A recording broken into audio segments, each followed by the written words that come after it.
Welcome to Paranormal Central, broadcasting live from Central California with your hosts Jeffrey Gonzalez and Alan Thomas. Broadcasting video worldwide at ParanormalCentral.net and broadcasting audio on the Dark Matter Network at ArtBell.com. Are you ready to witness something you cannot explain?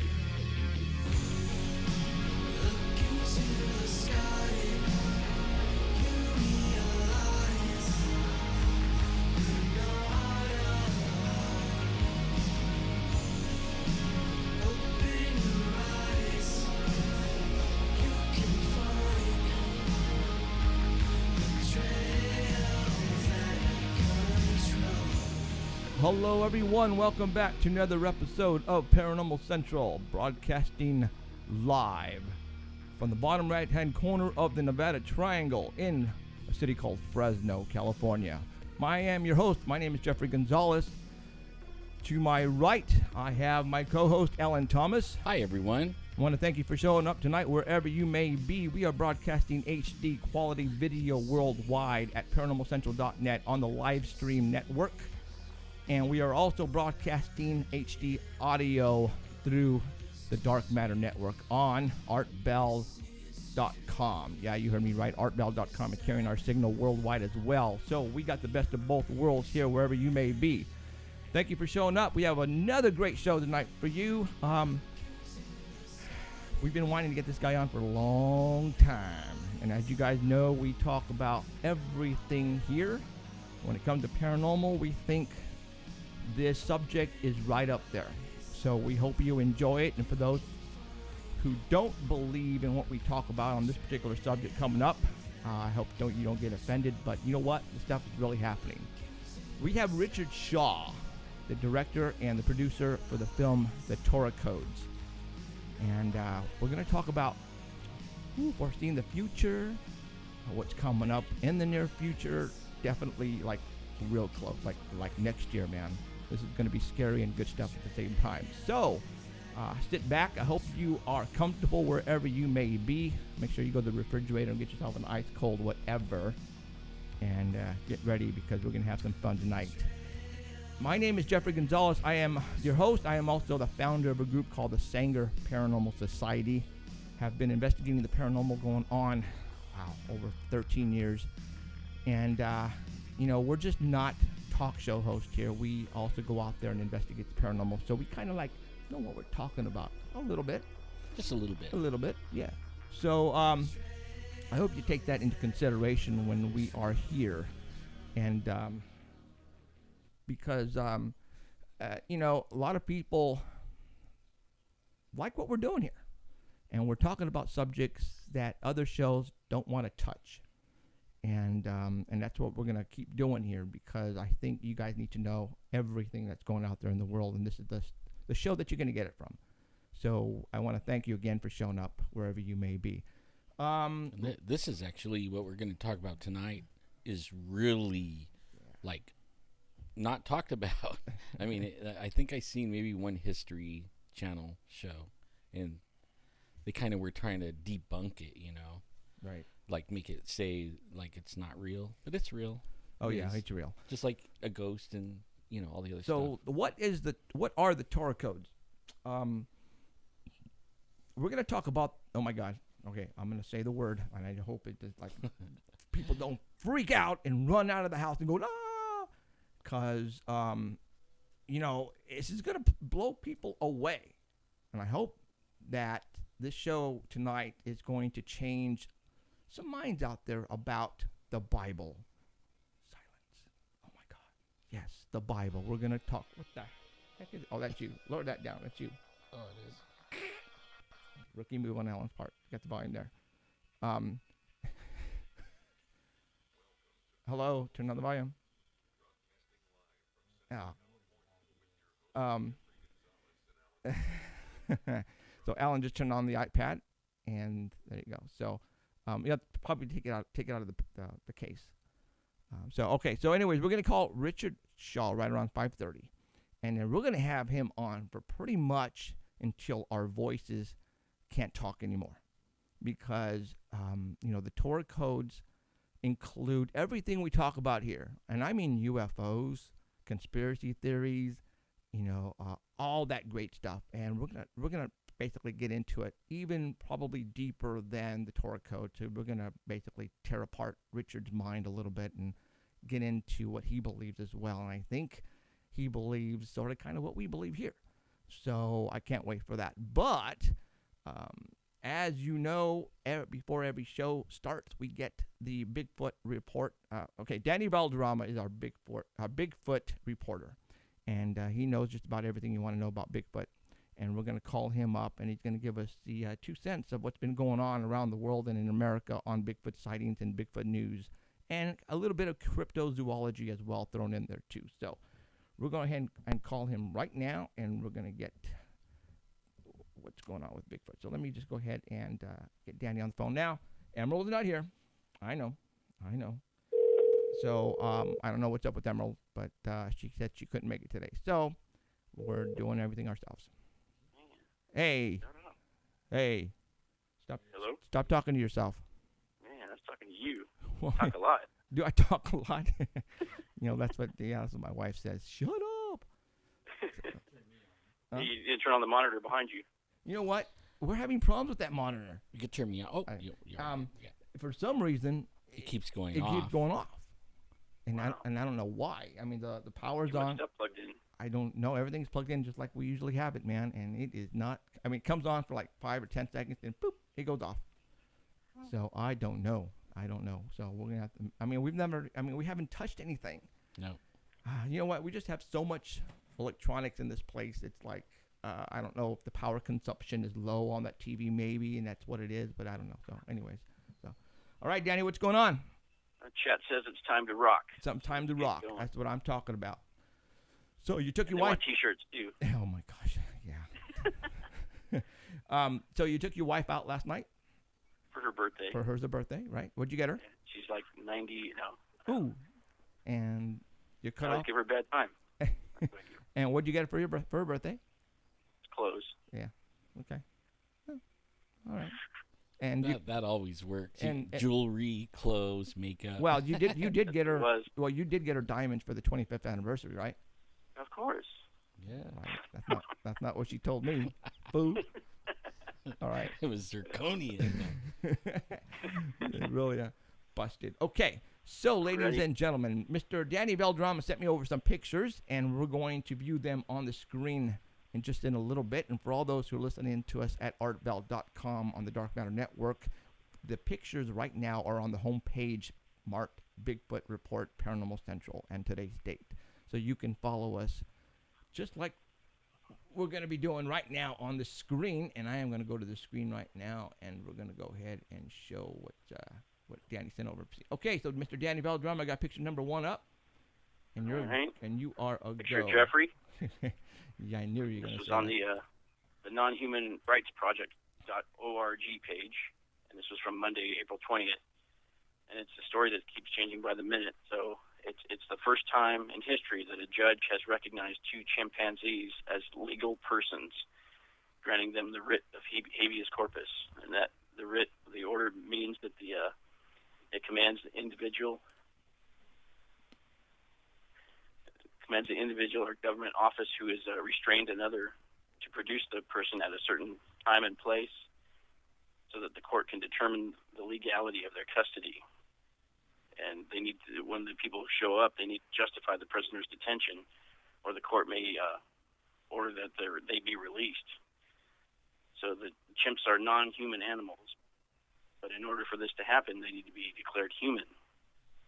So these 2 chimps, Hercules and Leo, they're being used right now for biomedical experimentation at Stony Brook University in Long Island, New York. And that study, they says, they're conducting is the evolution of human bipedalism.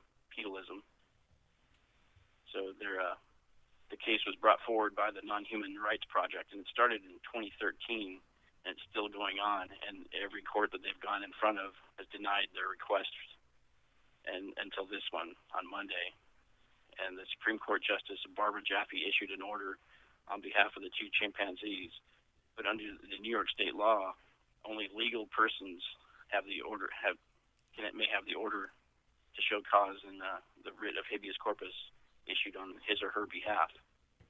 And it's a two-step process. You know, the judge orders the order, issues the order, and then the Non-Human Rights Project has to serve Stony Brook, and then Stony Brook has to appear in court and has to show why they're holding them and what experiments they're doing on them, and then the court will decide. And the hearing was scheduled for May 6th, and it's a Non-Human Rights Project, and they're asking that the two chimpanzees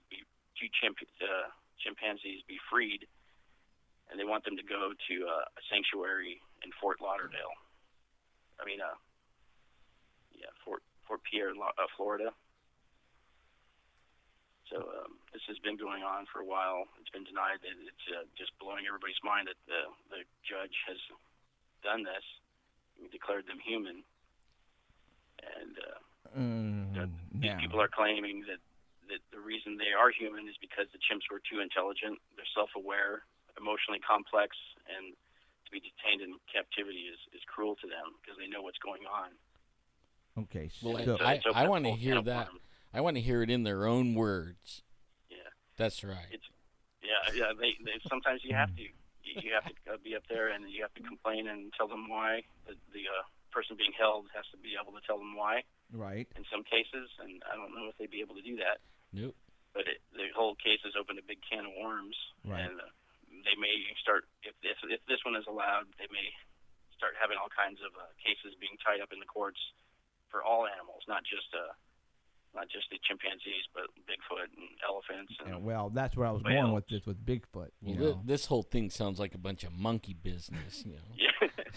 Well, the next day, April 21st, under probably heavy pressure, I'm sure, and other judges probably contacting her saying, "What are you doing?" The judge amended the court order and removed their writ of habeas corpus.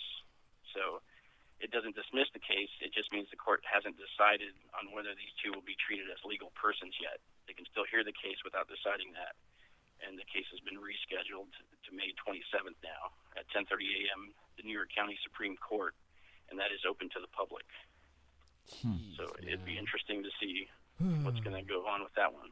Okay, that one's that sounds like so dumb.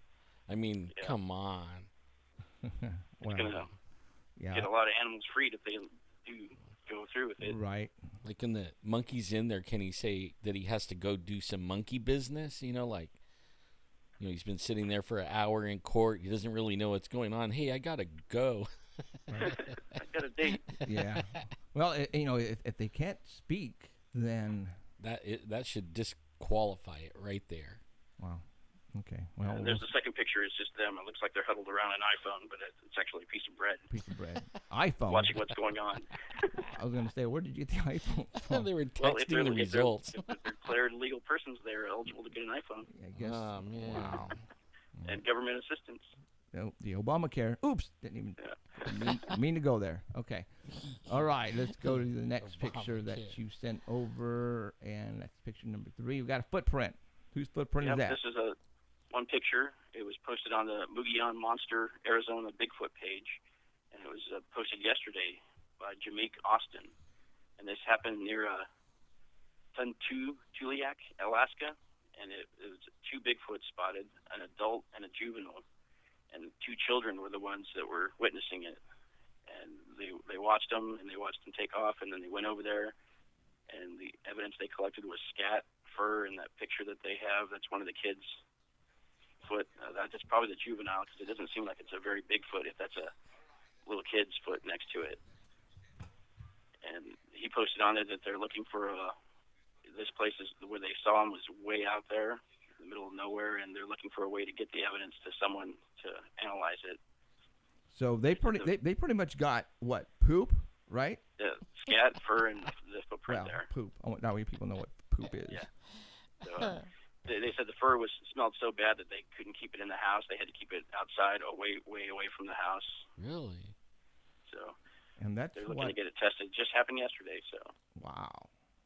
And you know, Everyone's a lot of reports come in say that they can smell this thing, whatever it is, a long ways. You know, because It was right by their house. it was way away from their house. Oh, okay. It didn't say exactly where. Just Tuntiliac, Alaska, and it doesn't say out where, but it just says that place is the area that they live in is way out there. Wow. It didn't say it was near their house. Pretty weird. Pretty weird. Well, there's a footprint. I mean, that looks pretty darn good. I mean, I don't see 5 toes, but it might be that the ground is too hard. yeah. Yeah, true. Very true. So, okay. All right, the next one we're going to, Professor. Next one is 3 pictures. Okay. It's from Steve Coles. He also did this one on April 21st. It's from his Squatch Detective blog. And he says the psych study has recent updates, and people aren't hearing about it because nobody's reporting on it. He says the psychs, the first picture that you have is a picture of psychs. Mm-hmm. And he did this study back in probably the middle of last year. Right. And he said that his research on it said that the Yeti was actually a fossil polar bear. Well, in a letter that he wrote to the Royal Society Publishing Organization, Sykes admitted that he had made a mistake by stating that their gene bank search was an error, and alluding that their disclosure was to be a modern polar bear. Wow. So the next picture you have is a picture of all the samples that they had and the results for all of them.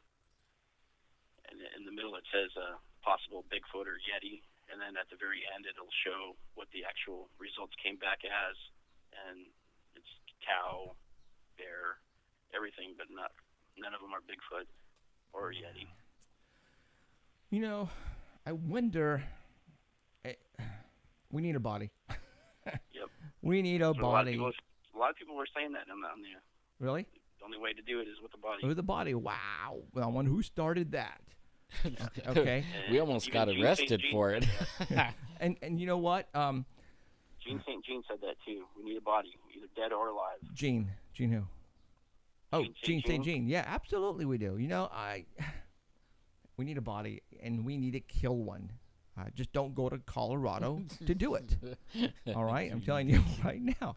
And if you don't even do, really need to go to the mountains. Yeah. You know, if you go actually, if we send, maybe we can have Danny deliver a package just at the right place down here to the oranges, and maybe just out of run them over. Yeah, that's right. You could just hit them, and See, we could call it an accident. You even knew what we were going to talk about. Yeah. That's what you always say. You know. Well, I'm pretty sure that the UPS truck would take it out. Oh, well, yeah, I'd probably get Danny fired too. So, and then get him a new truck. And then this answer with these testings, like he did, it has to be replicated by peer review. So the samples were tested by the Smithsonian and by the University of Kansas scientists, and their conclusions were that there was nothing more than a brown bear. And it says their conclusion that the person, there is no reason to believe that these 2 samples came from anything other than brown bears. And that's the third picture, because it's a Himalayan brown bear they're saying that this came from. Okay. So they're saying there really is no breakthrough. Right. It's just the brown bear that's always up there.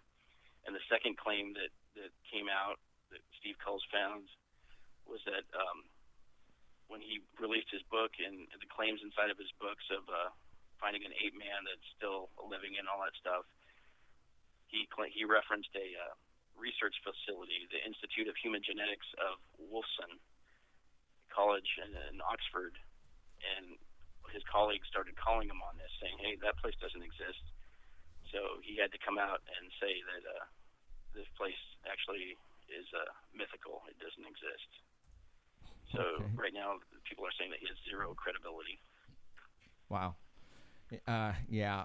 You know, if any scientist, and that's why you have scientists who don't even want to touch the Bigfoot DNA, don't even want to go there, because if they screw up, like Psych just did, their name is mud. I mean, unfortunately, that's just the way it is. And if you are trying to, prove the existence of a non-existent animal like, Bigfoot, then you're going to get criticized upon your peers, and that's just the way it goes. So that's why no one wants to touch it. He was competing against Melba right. at the time, Yeah. so I think he just may have rushed it. Okay. Man. Find the correct conclusions. Well, she supposedly has like 3 genomes, right? Completely all the way through, and they say Bigfoot, not bear. Well. And he says doesn't know what she's talking about or something like that. I think he doesn't want it to be a Bigfoot. Right, because that's just going to basically screw all the scientists. I mean, they're going to be just blown away. I mean, Melba, for one thing, doesn't want us to kill a Bigfoot. She came out and said. Yeah, that's right. She came out and said, Paranormal Central, absolutely ridiculous. How dare you try to kill a Bigfoot? So, she is not on our side when it comes to proving the existence. Obviously, she thinks she has what it takes, but we need a body. It's as simple as that. So, okay. All right, what's next, Danny? All right, the next one has 2 pictures. It's from September of 2014. It's actually a video, and it's been on all the Bigfoot pages this week. It's a video of a real estate place selling a piece of land, 31 acres in Golden, Colorado, in a place called Cold Creek Canyon. And people are seeing a Bigfoot in this video. I did post the video onto the Paranormal Central page, so everybody can take a look for themselves. And just go down to that little circle at the bottom, that little wheel, and click on 1080p so you can get the clearest picture of it. And about the 2-minute mark, you'll see something in the background. It's walking. It's a shadow or a silhouette. Everybody's seeing Bigfoot lately. Right. And you can see this thing slowly walking, and it sees the camera, and it stops behind a tree or a stump. And it's on the screen for maybe about 3 seconds. But if you look closely, you can see this thing has its hand up by its mouth when it first appears, and then the hand comes down and is walking. And just before it stops, you can see what appeared to be white shoes on it. Oh, really? There's something really white by its feet. Well, I'm looking at that too, and I see right here what looks like to be a tree or an old. Yeah, I tried to get a picture of the shoe on there, but it wouldn't stop exactly where I needed it to stop, and that was the closest I could see it. Okay, you can see a little piece of the white down at the bottom, but if you and I'm looking at and I'm looking at the white that you're probably visually looking at too as well. But I see that white looked like it's coming off of a tree, old some leaves, some white leaves. Yeah, but if you watch the video, you can see the white. Like a shoe lift up and then walk away. All right, so then I'm gonna definitely see the shoe. Okay, let's it's definitely bipedal. It's all one color. Right. It's a dark figure in the woods. I can see why people think it is, but with the white shoe, the stride's not right. Yeah. And I to me it looks like it has a coat on right here. See that? Yeah, you can see a straight line. Yeah, a straight line at the very bottom, like it has a jacket or something. There could be a track out there or a walkway or so the cameraman may have taken somebody out there, and it could be walking the perimeter of the 31 acres there. Right. I don't see a Bigfoot. No, and I don't the people that put up this picture, Buyers Film Company, they have no comment about it. They didn't see it when they first did the clip, and people are asking on their on the YouTube channel, and they haven't answered anybody yet. Hey, did you see that in the background? Is that Bigfoot? Why don't they just come out and say, you know what, that was one of our guys just walking out there in the perimeter. That's all they got to say. That's all they got to say. But you know what? They're going to take it for what it's worth and ride this out. Because if it is a Bigfoot, I mean, if they want us to think it's a Bigfoot, then some nutcase will go buy the property just because. And the property has been sold. It says right on the front there. There you go. Property sold. Well, you put that video on Paranormal Central Facebook. Yeah. I could take it off and I can slow it down and enlarge it and go frame by frame, and maybe I could pull it out. Yeah, you should be able to see the white shoe. All right. Yeah, I'm gonna try it and we'll see. And if I get anything next week, we'll have something. If not, if we don't talk about it ever again, I didn't get nothing. Right, you get nothing. So, yeah. All right. Well, Alan's gonna try it out, see what happens. So, okay.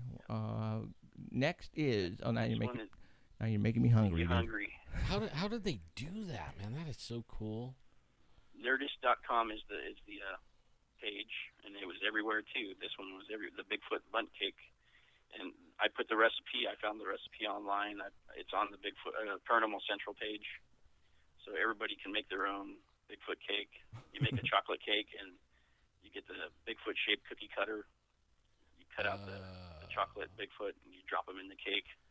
It shows you how to get the cookie cutter too. There's a website on Etsy where you can get it.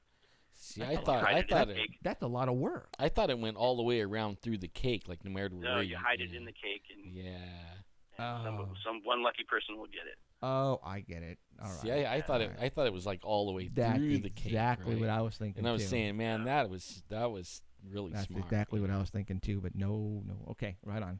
No way. No way. That's a lot of work. Well, you know what? Somebody needs to come out and invent something that could do that. Well, I'm sure that there's some baker somewhere that could. Oh, easy. You know. Yeah. I mean, not us easy, sorry, but it's just, those guys out there who do this for a living could figure something out. Yeah. Right. One last thing, I'd like to acknowledge the passing of Mitchell Waite. He was 64. He was a very popular Bigfoot researcher in the Mogollon Rim area, and everybody knew him. He was on this was on every page. Right. I mean, so he had a big following. He really kept a handle on all the monsters up there. And it was April 19th, 2015. He had a massive heart attack in Mesa, Arizona, and served in the Air Force for 20 years. He was a major. And Susan Farnsworth was taking care of all the reports there until he, in 2007, started seeing a bunch of sightings near his house, or seeing reports of the sightings near his house. So that's when he came onto the scene and was with her. And he owned Southwest Publications, where he authored several books along. And he had one with Susan Farnsworth, and he knew Travis Walton, David Paulides, Ben Harper from Fact or Fakes, and he was very popular. And here at Paranormal Central, we salute him. Yeah, salute. And the guy was a good guy. I chatted with him on Facebook quite a bit. He posted the day before he passed away. He was still posting. So wow. Just a massive heart attack all of a sudden. Wow. Yeah, that's usually how it gets you. You don't have no warning. No warning at all. Yeah. Right. No warning. Right on. So, all right, Mr. Danny. So are you gonna be here next week?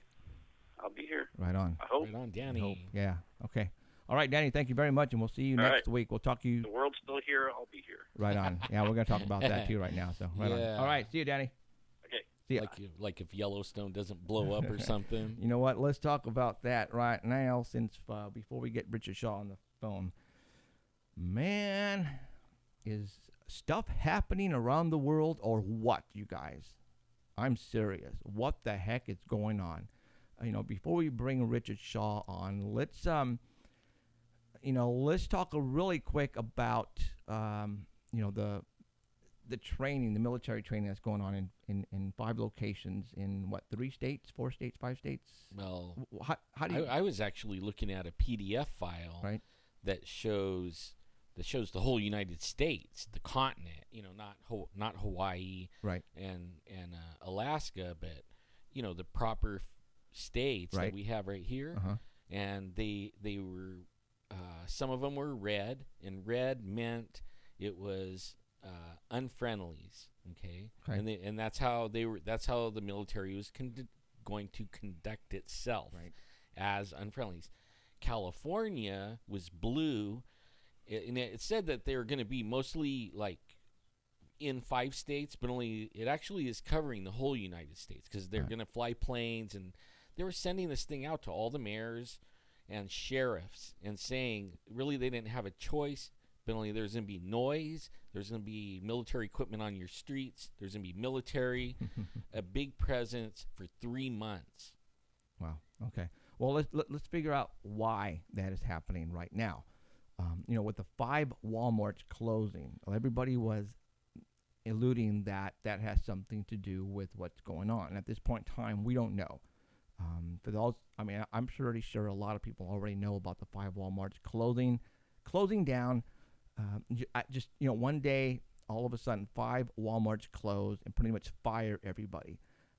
They're giving them severance pay, I think, a couple of months. Yeah. But that's it. You need to find another job. Okay. So and the excuse they were giving were plumbing issues. See, I worked for Walmart paying my way through college, and I was on the fast track to management, and I quit because when I was in, the reason I even went, in one of my college classes, I was studying about Sam Walton.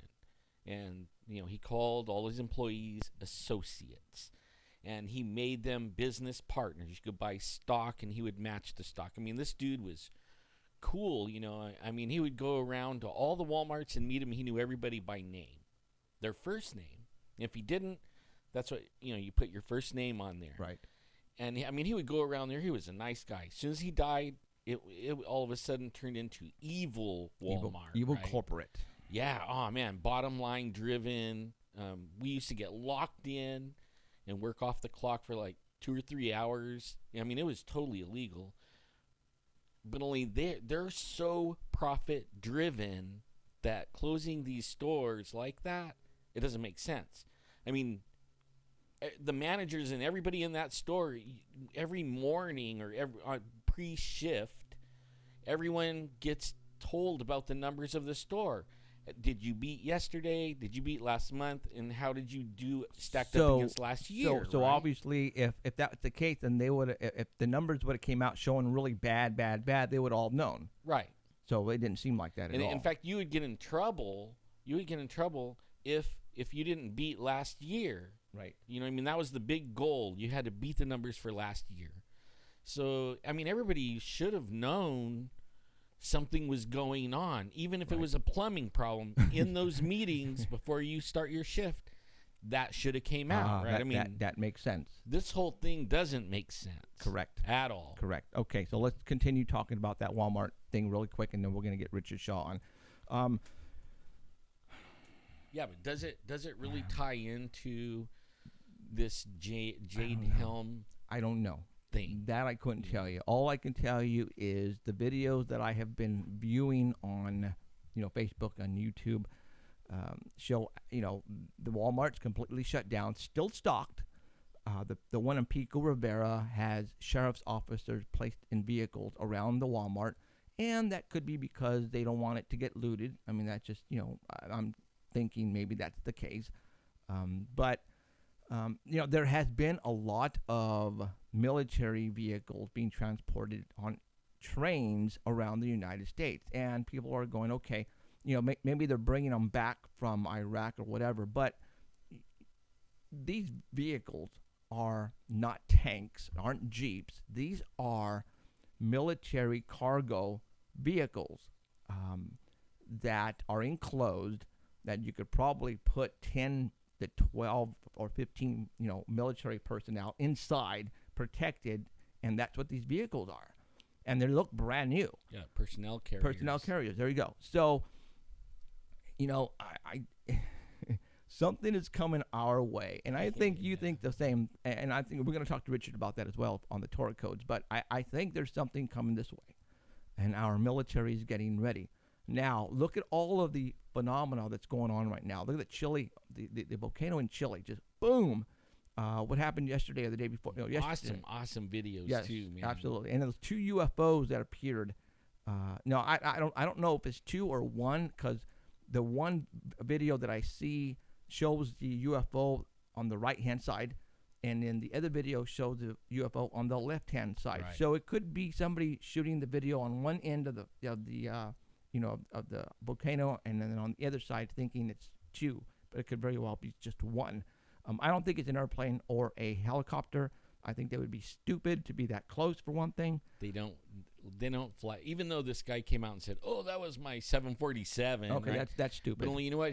They won't let 747s get close to that. That's stupid. So, and then you have the 7.9 in Nepal. Man, all right, we're going 2,000 people died already in there. Okay, so. And then there's earthquakes just happening all over the place, left and right, you guys. And then this weather phenomena is just out of this world. It's just crazy. It's something is messing with the weather, and I think it's because something that's in our solar system that's messing everything up. Yeah, but only, man, I actually have been, and I'm not putting these guys down, right? I mean, that's valid. That's NASA was coming out with models saying that we're global warming. I mean, even a lot of very intelligent people believe that based on the science. You know what I mean? What they don't get is the science is like being rigged. I mean, you can make any report come out saying anything you want. Like when I worked at the casino, in order to sell me on a certain radio station or TV station, they would put together something and say, "This is your audience." You know what I mean? But they can mess with the numbers to make the outcome what I want to hear. Sure. Right. That's the same thing they're doing with global warming. If you look, they're using, like, say, old data from from cars that don't have smog on them. And nowadays, man, like in the state, just for instance, like in our Central Valley where we live, 30 years ago, we had the worst pollution ever, right? We are record clean air right now and have been. I mean, records. Really? We're setting records for clean air, yes. So, I mean, if they're saying we did it, that we're polluting everything, we can't be, because we're setting records on clean air. I mean, what in the world? Something doesn't add up, right? Right, okay. So it is coming in. Something's coming in. I think so. You think so? Okay. Yeah. Well, let's go ahead and get Richard Shaw on the line here, and we're going to have some fun, and we're going to talk about all the good stuff that all right, so let me get and as you know, because Emerald is not here, I am going to be the one calling him, and there you go. Yeah, man, the chemtrails, they were out again. We rained all day yesterday. Chemtrails today. Just chemtrails all over the place. Yeah.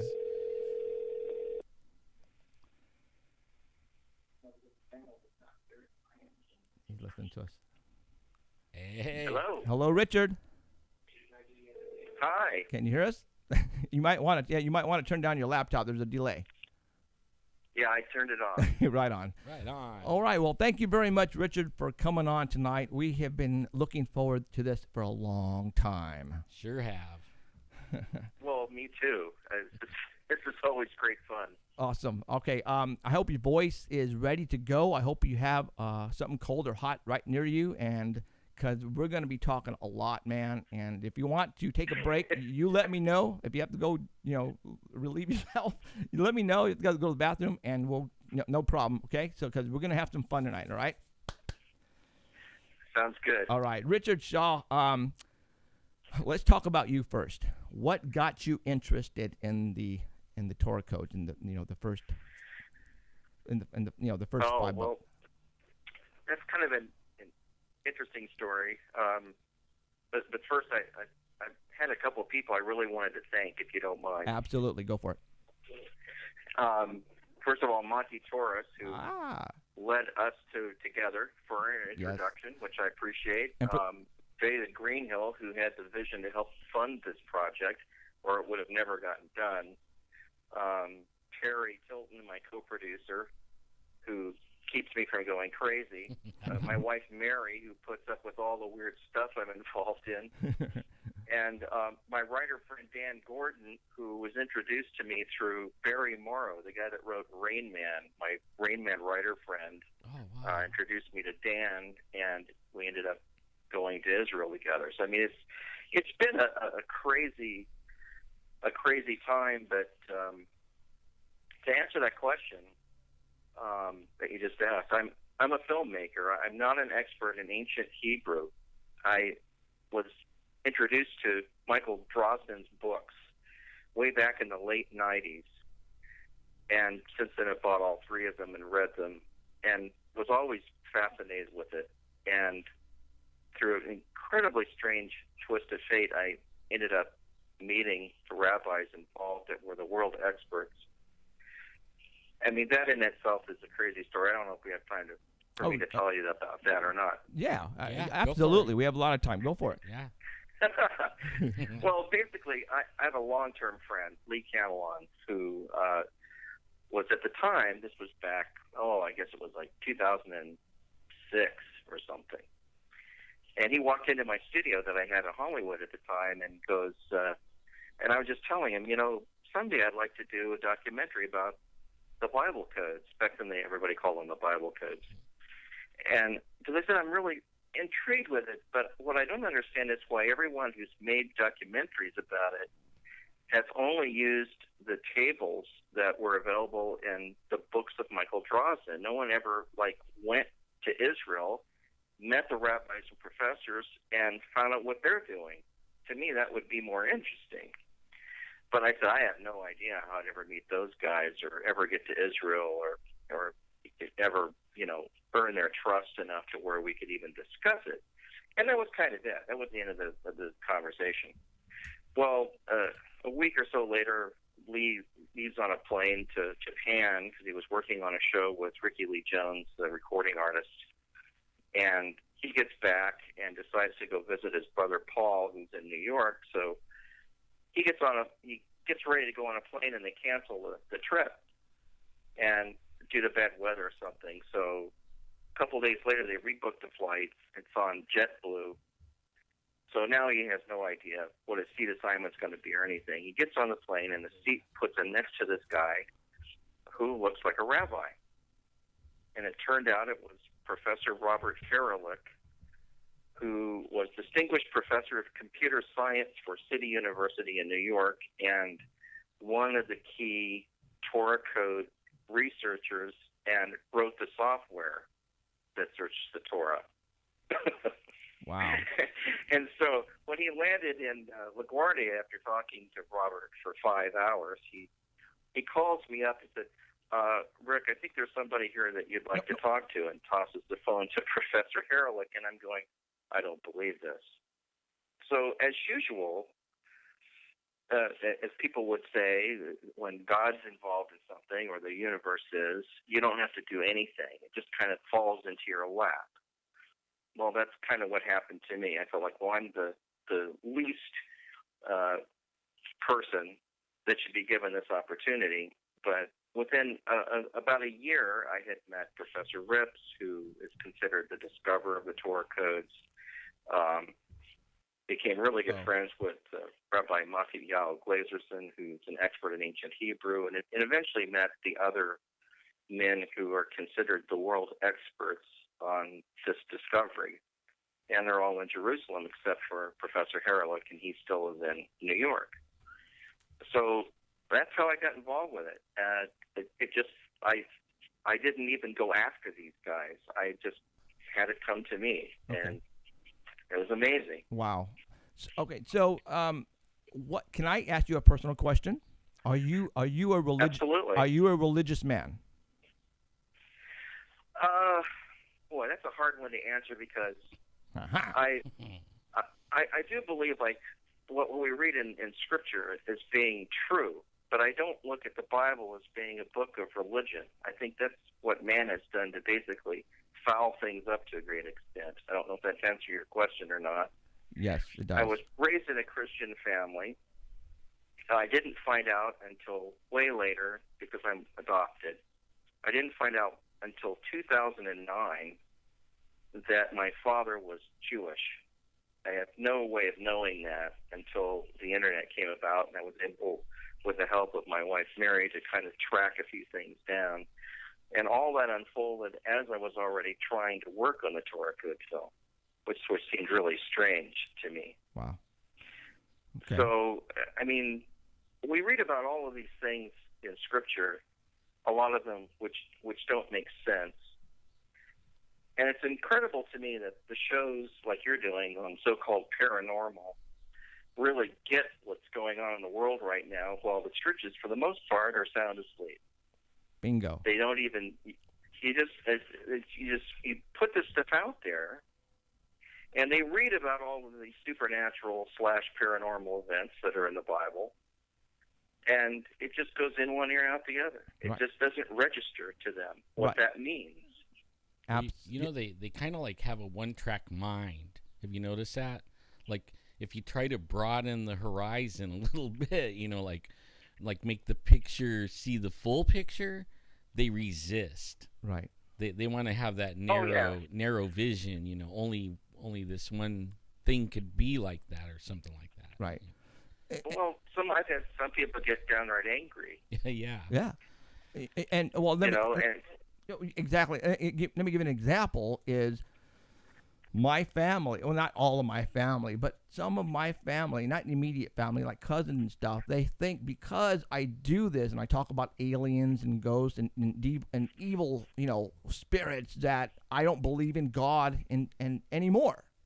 And it blows me away, because we talk about the Bible on this show a lot, and we come to the conclusion that the Bible happens to be probably the most paranormal book ever written.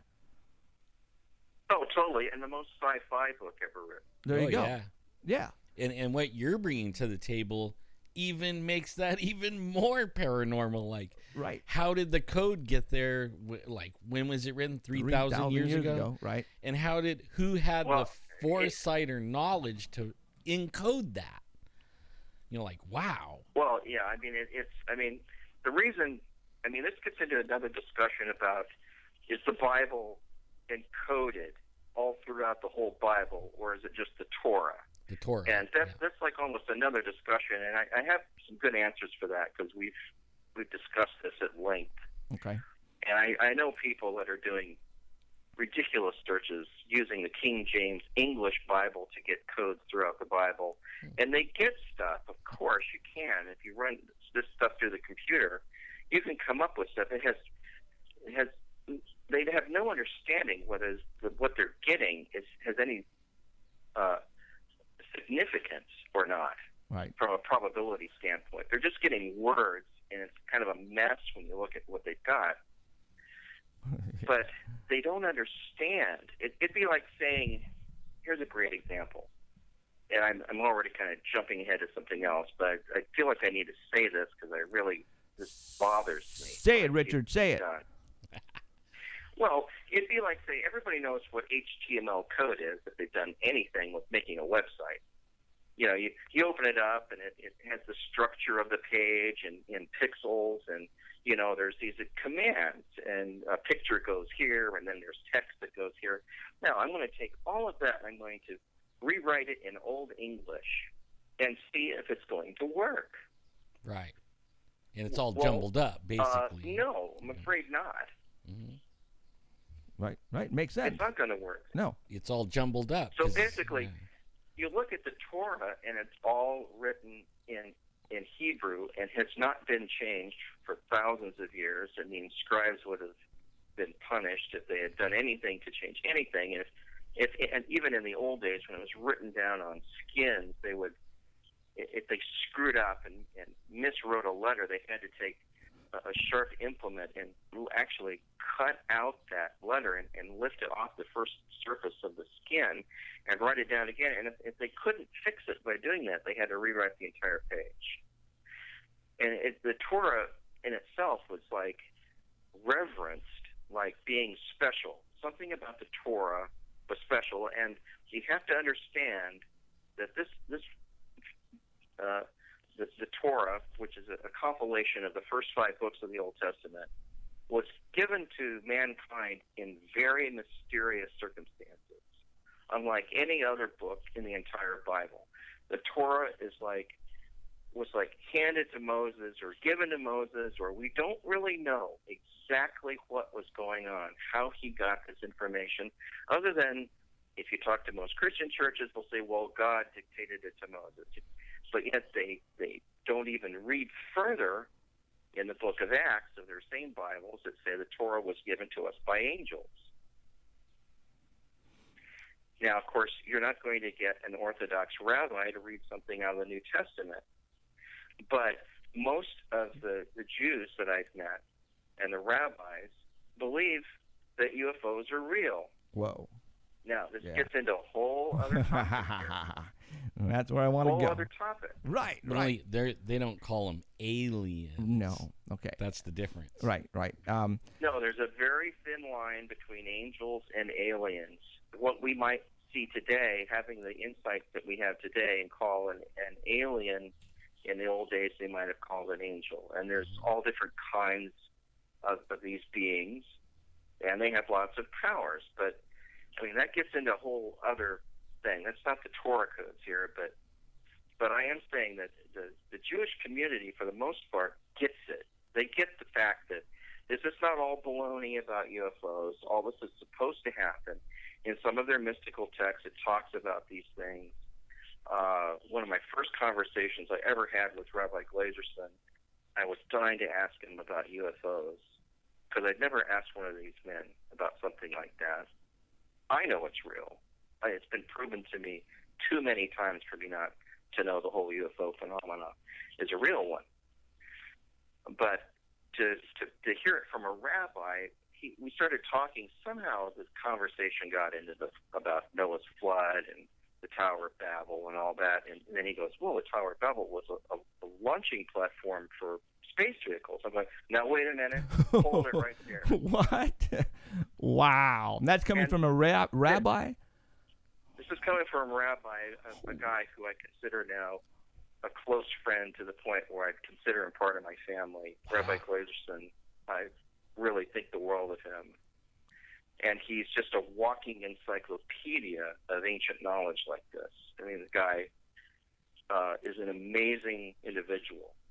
And I have to stress that. And to the point where a lot of the other Torah Code experts kind of consider Glazerson as romantic because he gets into things that it makes them a bit uncomfortable. And yet, they always ask Glazerson for his opinions on what's coming up in their tables. Wow. and they're close. Like Rabbi Glazerson is good friends with Professor Rotenberg and Professor Eliyahu Reps, an incredible individual. I mean, these guys are insanely special, brilliant, genius-level characters of who I've never met people like this in my life before. Wow. I can actually say that. Wow. And I know some really brilliant people, and I know scientists, and I mean, I was a really good friend of Dr. Leary, unfortunately passed away last year. So I hang out with people like this because I love being around smart people. If you want to get smart, that's how you do it. That's right. That's right. Absolutely. You know, and read lots of books. I never was one to, I never got into like football or any of that stuff because this stuff was far more interesting to me. Right. So anyway. Ditto. Yep, I was. I was. I'm not calling you a nerd, but I was a nerd growing up, liking all this stuff that we talk about today, and that's where I'm at today. So okay, all right. I love where you're going with this. You're including the stuff that we talk about, and you know, I let's talk about the Torah Code. Let's talk about the 5 books, the Bible. Okay, well, you know, there's oh my God, there's so much I want to talk about. Well, I have a feeling like it seems it seems like he kind of has like a way that he's going, right? You know, like I guess in what would you say, an outline, and he's kind of got it in order, and it sounds pretty good. I mean, he's going in the right way. You know? Right. Okay. So the Torah is the first 5 books in the Old Testament, right? That's right. Okay. Now, and this, okay, I wrote down so many notes here. Yeah, you did. I did, because I saw your video freaking 3 times, and yeah, I mean, wow. I had to because it's like there's so much information on there. I didn't want to forget anything. So, who knew about the Torah codes? This was done like in the 13th century, correct? Well, there was a guy, Rabbi Bakia Ben Asher, who just somehow, just counting with his finger, found a 42-letter skip code that had to do with the cycle of the moon, and through mathematics figured out when the moon would rise and fall. And this was important to their crops and everything else. And it wasn't until the 60s when NASA was able to extend it to like 2 more decimal points. I mean, this was like amazing. And what I've learned since my association with these men is that there are famous rabbis throughout history that were famous not just because they understood what the Torah was all about, but because they were brilliant mathematicians, and they seem to go hand in hand here. And one of them was the Vilna Gaon, who believed that the Torah was basically the the blueprint of the universe. That so much stuff was in that book, but in those days they didn't have any way to really search the text. There was no computers to do that, but most of the smartest guys, including Sir Isaac Newton, believed that something unusual was going on with the Torah, that there was more to it than what meets the eye, and that somehow it was encoded. And it didn't really, the code wasn't broken until the 50s, when there was another rabbi, mathematician, brilliant guy, also worked on hoping to crack the Enigma code. His name was Michael Dove Weissmandel. His entire family was killed in Auschwitz, and he ended up in New York in the early 50s and had some interns at a university there help him by counting with their finger through the Torah to find stuff. I mean, it's just an unbelievably enormous task. I mean, there's over 300,000 letters in the Torah here. Here you are counting it with your finger, hoping to come up with something. Well, he came up with this amazing thing just by counting with his finger. He found the word Torah encoded every 50 letters in the book of Genesis. So, okay, that's cool. Maybe that's just a harmless fluke. Maybe there's nothing to it. So he said, well, let me try the book of Exodus. So he goes to the first letter, Tet, in Hebrew, and skips every 50 letters, and it says Torah. He says, okay, interesting. Now it does it in the book of Exodus. Now, this is no computers, no nothing. It's just counting with his finger. Then he goes to the book of Leviticus, and it doesn't work. He said, well, that was interesting. But then he thought, well, maybe in Leviticus, since it's the middle book, is more about God and the law, because that's what Leviticus is about. So, the Jews have this big thing about numbers. I mean, it's more than just gematria. It's just each number itself is significant. And so the number 8 to these guys is the union of God and man. So he skipped every 8 letters, and it spelled out the word Hashem, which is the Jewish word for God of no name. So then he went back to skipping 50 letters in the book of Numbers, and it spelled Torah, but it spelled it backwards. So then he tried it in the book of Deuteronomy every 50 letters. It didn't work. He goes, but that's the book that Moses wrote, so he doesn't get the perfect number 50. He gets 49 letters. So he skipped every 49 letters, and it spells out the word Torah backwards. Whoa. So now this is way beyond coincidence at this point. No, it's almost just counting with his finger. It's like pointing to something, huh? Like one way is going spelled the right way, and then the other way is spelled backwards, but pointing to the center, right? Pointing to the God with no name. So basically, if you can imagine in a graphic sense here, you have Torah, God in the middle book, a mirror image Torah, mirror image Torah. Everything's reflecting into God. Wow. Now that's pretty powerful stuff. That's amazing. Just counting with your finger. Yeah. So now I'm not looking at this in a religious way at all. I'm not looking at the Torah as being a Methodist book or a Judaic book or anything like that. I'm just saying this is a book that was given to us under very mysterious circumstances, and we haven't examined it fully enough, in my opinion. So when I found out about these codes and these professors that were taking it seriously and trying to break this code down and find out what's in there, I couldn't get the idea out of my mind. I thought, this seems to me like a fulfillment of what it says in the book of Daniel, shut up the words and seal the book until the time of the end. Now, how do you seal a book everyone's already reading? The only way you could do that is to encode it, encrypt it. And we go, well, we could do that now with our emails. We encrypt our emails. But then that makes it sound like we're the only ones that could figure that out. And I think that there was a lot going on from a technological standpoint thousands of years ago that we're too arrogant to admit. There could have been all sorts of stuff going on. Right. All right. Wow. Okay. Hold on. I'm just checking some volumes here. All right. Wasn't there something in the Torah also that I guess predicted this, right? And that's why they were all looking for it. Something like that. It was like said there was something there, but you had to have like some kind of wisdom to get it out, or so they all knew it was there, but they couldn't figure out how to get to it or understand it or something like that. I do know that Drosten's first book, on the front cover of that book, is a prediction. And the prediction was, Yitzhak Rabin, assassin will assassinate. Right, yeah. Now, Michael Drosten found that code a year before Rabin was indeed assassinated.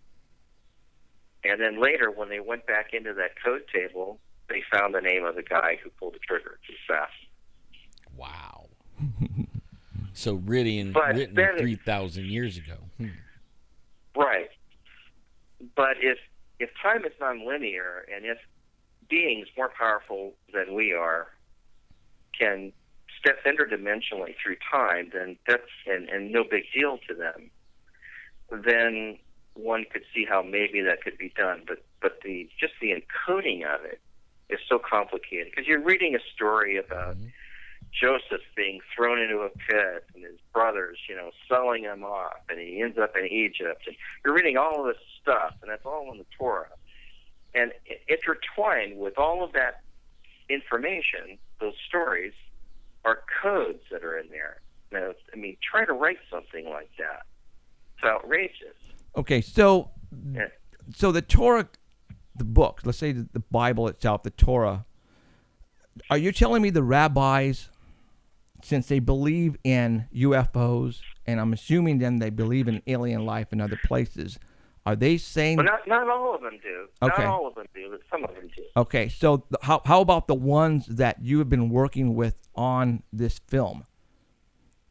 Do they believe that we're not alone, right?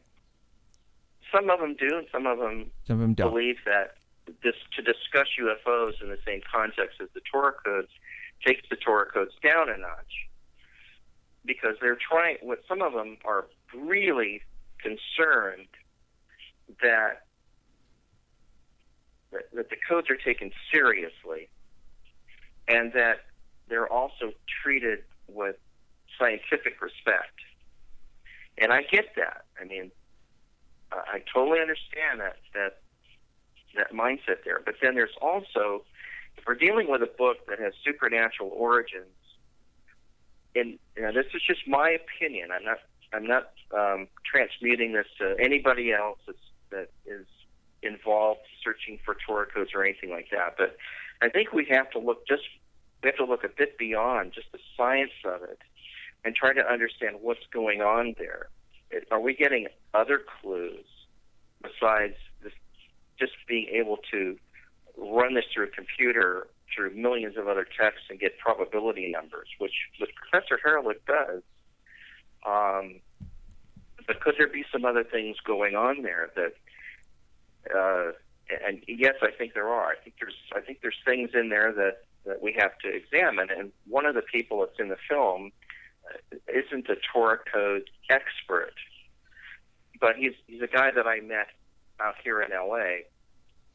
His name is Nir Studnitsky, and he's a writer. And he one day told me, he said, I'm studying ancient Hebrew. And I said, why in the world are you doing that? It's so difficult. And you can go in so many different directions with that kind of a study. And he said, because there's things in there that are really startling. And he gave me this example. He told me, like, at lunch one day, so I discovered that if you take the commas out of one of the chapters of the book of Deuteronomy, it talks about floating cities in the sky. I said, what? and so, I've read the passage in the translations that we have of it, and it talks about walls going up into the sky. But if you go back to the actual ancient Hebrew and read it, it talks about floating cities in the sky. So, and because the commas weren't in there until many hundreds of years later. So it was another bunch of people that put them in to make it easier to read the Torah. And according to the Midrash and other mystical Jewish books, the original Torah was given to Moses with no spaces between the words and no punctuation marks. So essentially, if you looked at this scroll, you kind of hold it up and look at it, like, wow, this looks like machine language or something. It doesn't look like a book I've ever seen. All right, what I want to do right now, Richard, is I'm going to read you that passage from Deuteronomy 128. What is, now this is coming out of the fifth book. Okay, here it is. What is the land to which we go? Our brothers have frightened us, saying the people there are superior to us with large, I can't even read my handwriting. Large virtuous cities in the sky, and we saw the giant people there. And you mentioned Nephilim. There are a lot of places in the Bible that people witnessed fire in the sky, wheels on fire, and we can go on and on and on. So that's what we're trying to tell people, that there is stuff like this throughout the whole Bible and in the Torah. Well, I agree. I've been wanting to do another documentary just on ancient technologies because I did a talk about it last year, and someone posted it, and it's gotten over 30,000 hits. So I guess other people kind of feel like maybe there's something to it. But I started studying this, and the more I studied it, it was like, man, have I just had blinders on my eyes my whole life and didn't realize what I was reading here?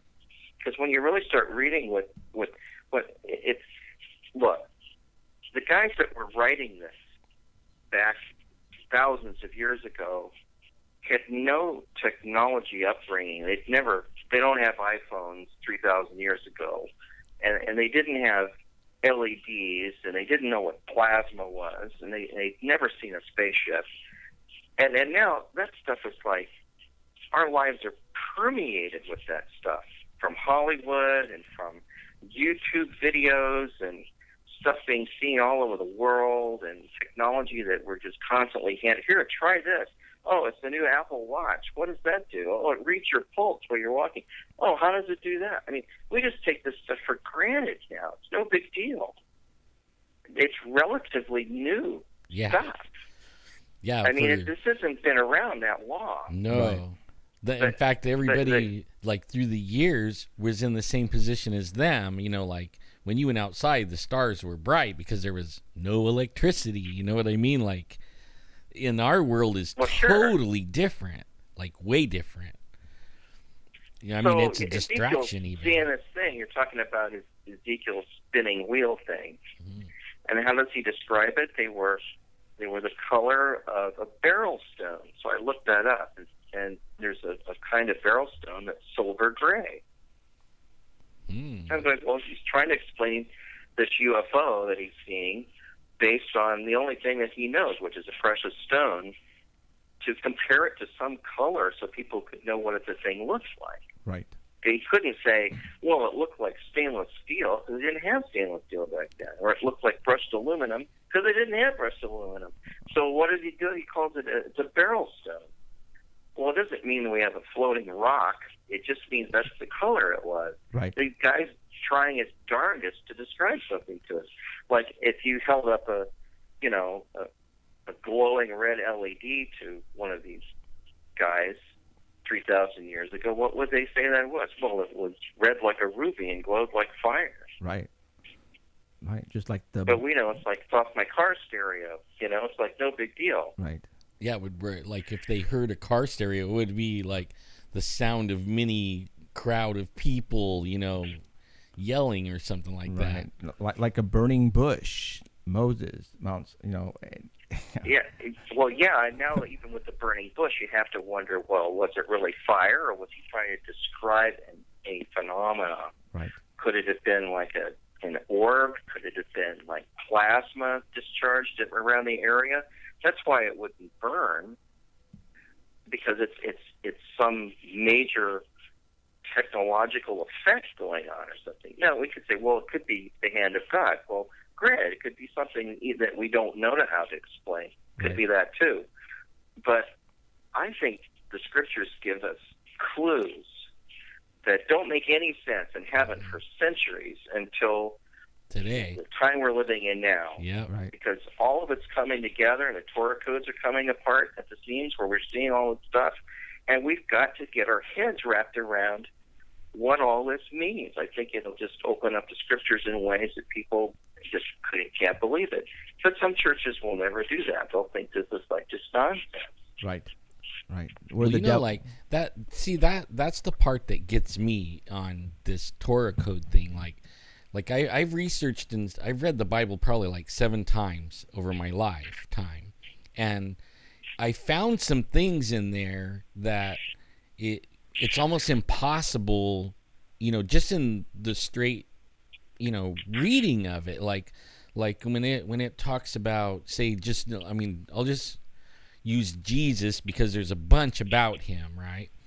But they talk like way back,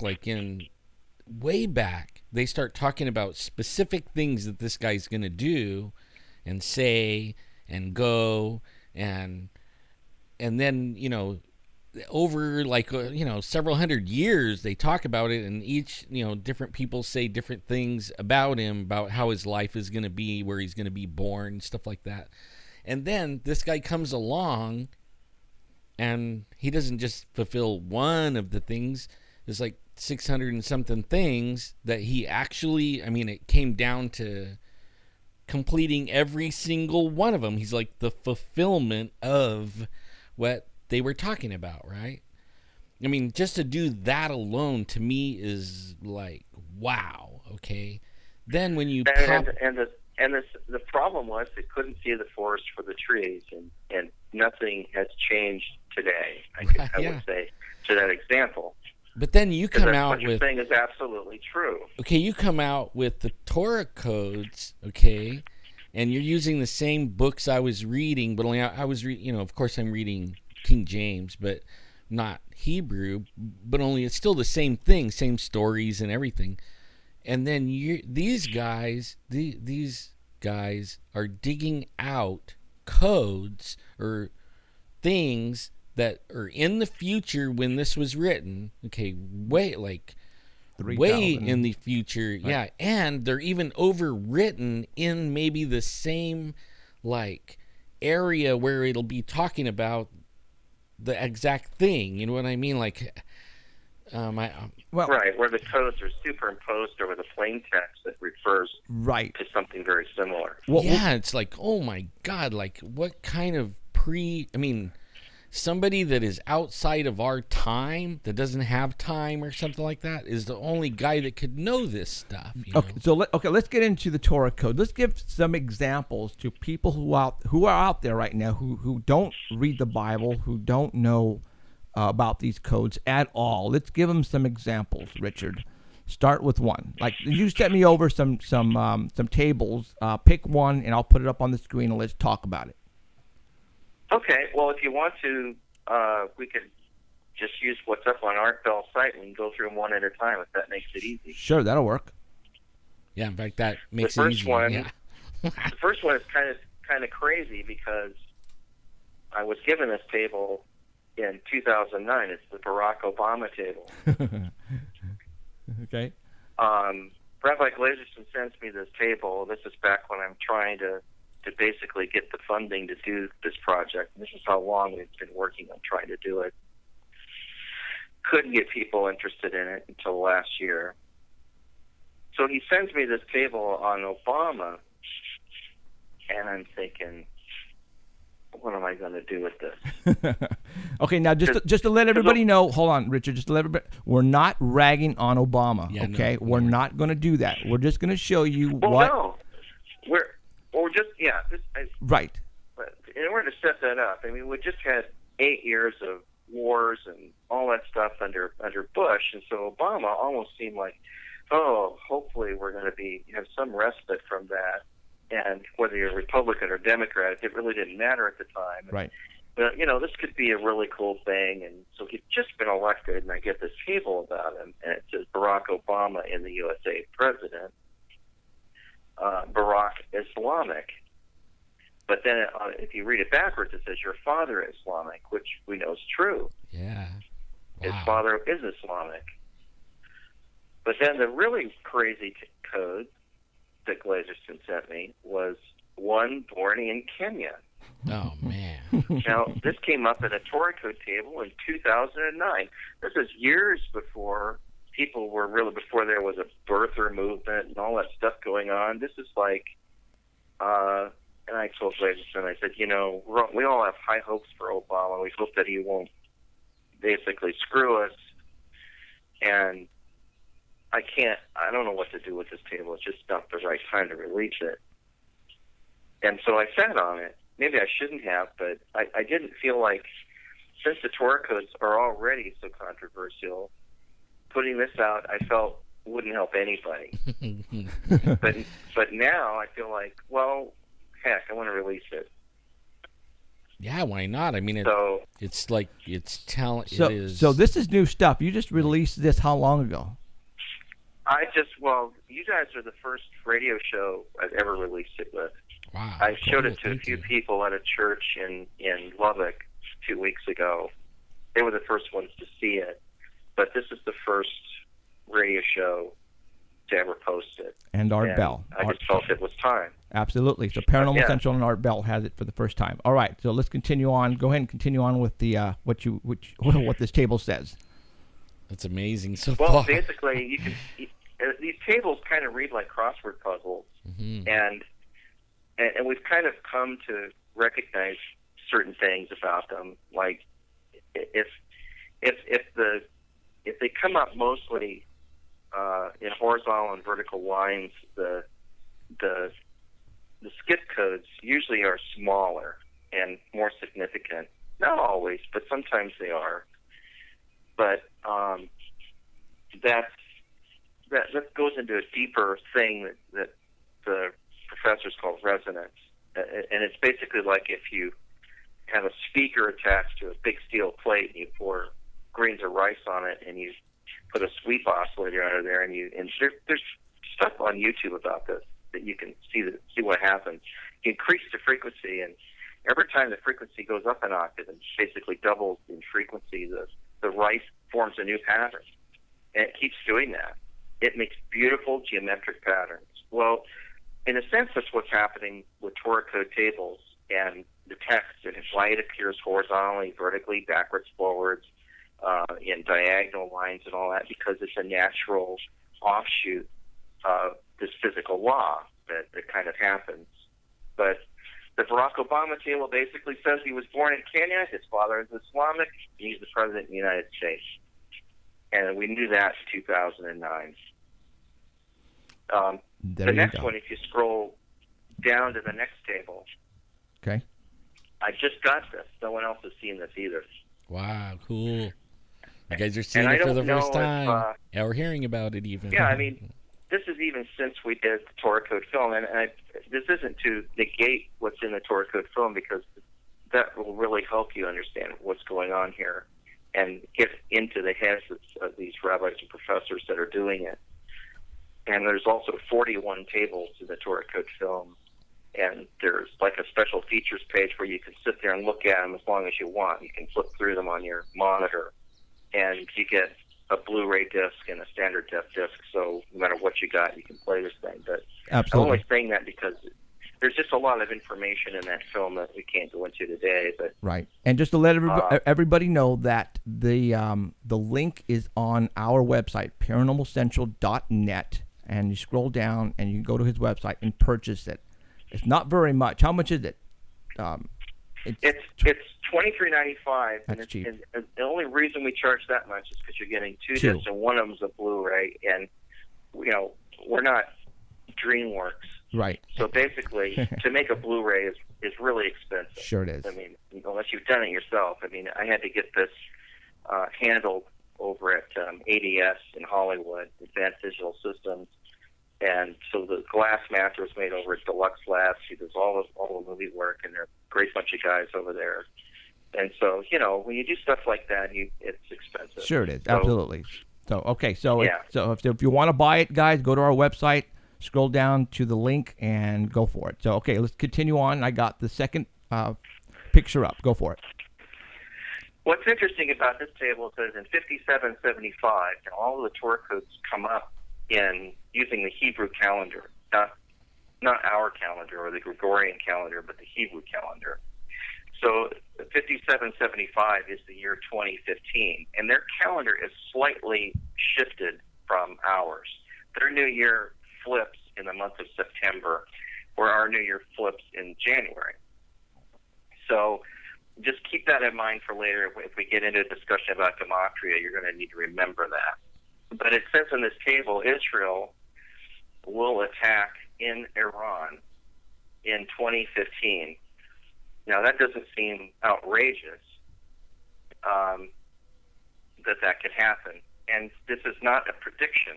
And one thing that we make clear in the film is that we don't want to use the Torah code as a crystal ball, because we don't know what the flip we're doing yet.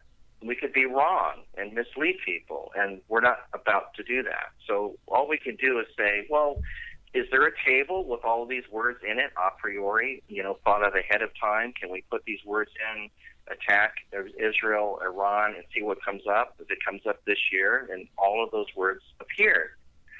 Now, it could mean that people are talking about Israel attacking Iran this year. Doesn't mean it's going to happen. It could just mean that we're talking about that, and that's true, because we've seen tables where, like on a great example, is the tables that were found on the year 2012, and one of those tables said, end of the world, all this stuff, in 2012. It was real specific. And we all discussed that. Why did it come up like that? And nothing happened in 2012. And then Professor Rips finds another one, which is in the film. It says 2012 canceled, which is really, everybody had to laugh really hard over that. But what we realized was that a lot of times the Torah codes seem to be reflecting the zeitgeist of the times, what people are talking about, what's in our media, what people are saying.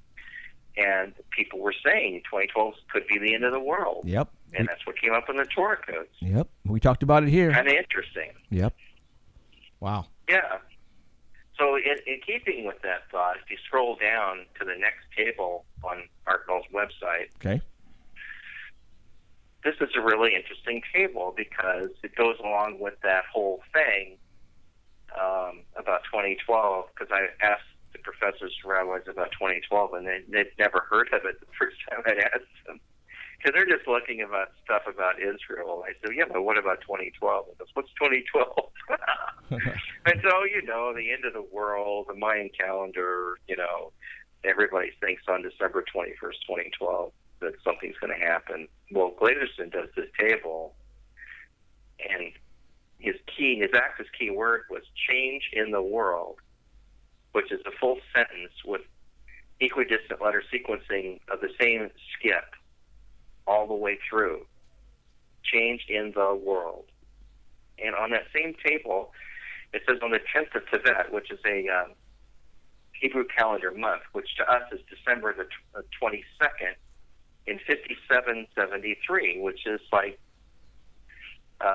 after, that's like 2013. So basically a year after when 2012 happens, there's supposed to be a change in the world. And if you think about it, a lot of crazy things have happened since then. The world didn't end, but it has changed. Been real shift in the way things are going on. Yeah. But, people are like killing Christians all over the world, and there's like all this anti-Semitism sprouting up from nowhere, and we have government surveillance just off the hook. Right. And Edward Snowden popped up. All these different things just kind of happened. We're becoming more aware of things, and then the UFO phenomena went totally off the hook. Since 2012, we pretty much doubled the number of sightings of UFOs worldwide per month compared to previous years. That's not all either. we have like a hotline. Well, we have a hotline number, Right. And actual evil is off the hook. I mean, we get calls, or Jeffrey gets calls on this phone from all over the country, and people are crying and begging for help. Like, something's standing in the corner staring at me, and I think it wants to kill me, and what do I do? Stuff like that. Yeah, we've got a lot of calls on demon possession, shadow people in homes. And like Alan said, it has been off the hook, and we've been helping a lot of people. But we have seen, though, that the supernatural is definitely taking over now. Right. And it's weird. I mean, I would like to see a code. I would like to see if there's a code about that. Things on the rise. Right. I know it says it in the regular, the one everybody could read.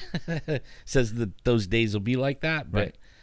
It would be interesting to see it say that and then have it overlaying over that. You know what I mean? Some of those predictions in Daniel or whatever. I think that I tend to agree. I mean, there's been so many weird things happen. I mean, in a series that I'm working on with, some of you may know who L.A. Marzulli is, but I've been working on directing a series that the two of us have been working on since 2010 called Watchers. And one of the topics in that series are the black-eyed children. Wow. And at first I was a little skeptical about it until I read David Weatherly's book about it, which was very factual and very well put together. And we reenacted one of the stories from that book in Watchers 5. But I told Terry, who was my co-producer on the Torah Codes film, I said, I'm working on this segment. I'm kind of excited because I want to do a dramatic reenactment of someone who's seen a black-eyed child, and she started screaming on the phone. And I said, Terry, what is it? She said, I was just talking to my friend who had just had that experience a week ago. Wow. And I said, you got to be joking. I mean, at this point, I'm really skeptical. And she goes, no. And I said, well, where does she live? She lives in Milwaukee. And I said, well, but she's going to be in Los Angeles next week. I mean, I'm going, now it's getting weirder. And I'm going, okay, would she agree to be interviewed? I'll ask her. So we had this woman came in, who's in the film, and I shot her all over walking through Hollywood, and we sat down with her, and she related her story, which was textbook of what people had been telling David Weatherly. She had never seen the book. She had never heard of the black-eyed child phenomenon. And when we showed her the cover of the book, she shirked back and go, get it away from me. She was like terrified just looking at the artist conception because she'd had the real experience. Wow. And that just freaked me out. I'm going, here we're just doing a story about it, and here this woman shows up without me, again, doing anything. Man. Wow. Coincidence? I think not. No, definitely not a coincidence. No. And the same thing happened to me with the guy that had an alien implant for Watcher 7. So these things do happen. It's not like I'm expecting them to happen. I don't even know they're going to happen, but when I need something, it just kind of comes. Wow. And I think that at that point, I'm kind of supposed to do something with this. Yeah. Otherwise, it's like, I'm not following through here. And we live in a very spiritual universe. I mean, there's stuff going on that we don't understand. There's stuff interdimensionally happening. I mean, just listen to anyone that's had a near-death experience, and they will basically convince you that there's a lot of stuff going on that we have no knowledge of here because we're sheltered from all of that. Right. Well, I mean, we feel the same way. Like, we started off, like researching and chasing the Bigfoots and taking UFO reports and going to haunted homes. And every time that we want to take it to a different level, or we decide, we're going to share this or we need that, these things just start like happening. Like we really don't have, we haven't chased anything yet. even all the way to what we're doing today, talking with you. I mean, we're not chasing these things. They're coming to together. us, right? They're coming to us. Like Monty called me and said, "Hey, I have a friend, Richard Shaw, Torah Codes." I went, "What?" So we were just talking about that like a week before. Yeah. And I'm going, "Are you kidding me?" Oh, that's weird. And then I call Alan to tell him that we got you, and Alan was praying like crazy that we would be able to get you in L.A. And then I said, "Well, I got him," and he goes, "What?" And he's dancing all around the house. Are you kidding me? I mean, it's like that, Richard. That's what is happening to us right now, just like what's happening to you. Yeah, it's like I believe it's. I mean, this is my own personal opinion. I think that there's not much time left. I'm we don't have much time to fool around. I agree with you. And there's people that are going to get it, and then there's people that are going to make light of it and just kind of blow it off. Oh, this is more ghost stories. This is more about Bigfoot. You know, and they don't get that there's a lot of truth to this. And I was skeptical about Bigfoot too until I had long conversations with Ron Moorhead. It's like, okay, and then he gives me this digital audio file of him talking to a Bigfoot. It's like, okay. I mean, that's in Watchers 8. I mean, there's weird stuff going on. Absolutely. I guess what really, really freaked me out, this is really amazing, was Professor Rips, whose story is kind of in the film, but he's a brilliant scientist, brilliant mathematician. His expertise is in something called group theory, which is kind of a really gnarly subset of algebra. I wouldn't understand it if he explained it to me. But he teaches at Hebrew University. I mean, while he was in prison for protesting the Soviet invasion of Czechoslovakia on a piece of toilet paper using a pencil, he disproved the dimension subgroup conjecture, which was like a big theory from the West, and just in his own head in a prison cell said that's not right because it doesn't work that way. That's this amazing. is how brilliant Rips is. That is brilliant. And not only that, he's one of the humblest men I've ever met. And the first time I ever filmed him was like in 2008 or 9. This was at Professor Herlich's home.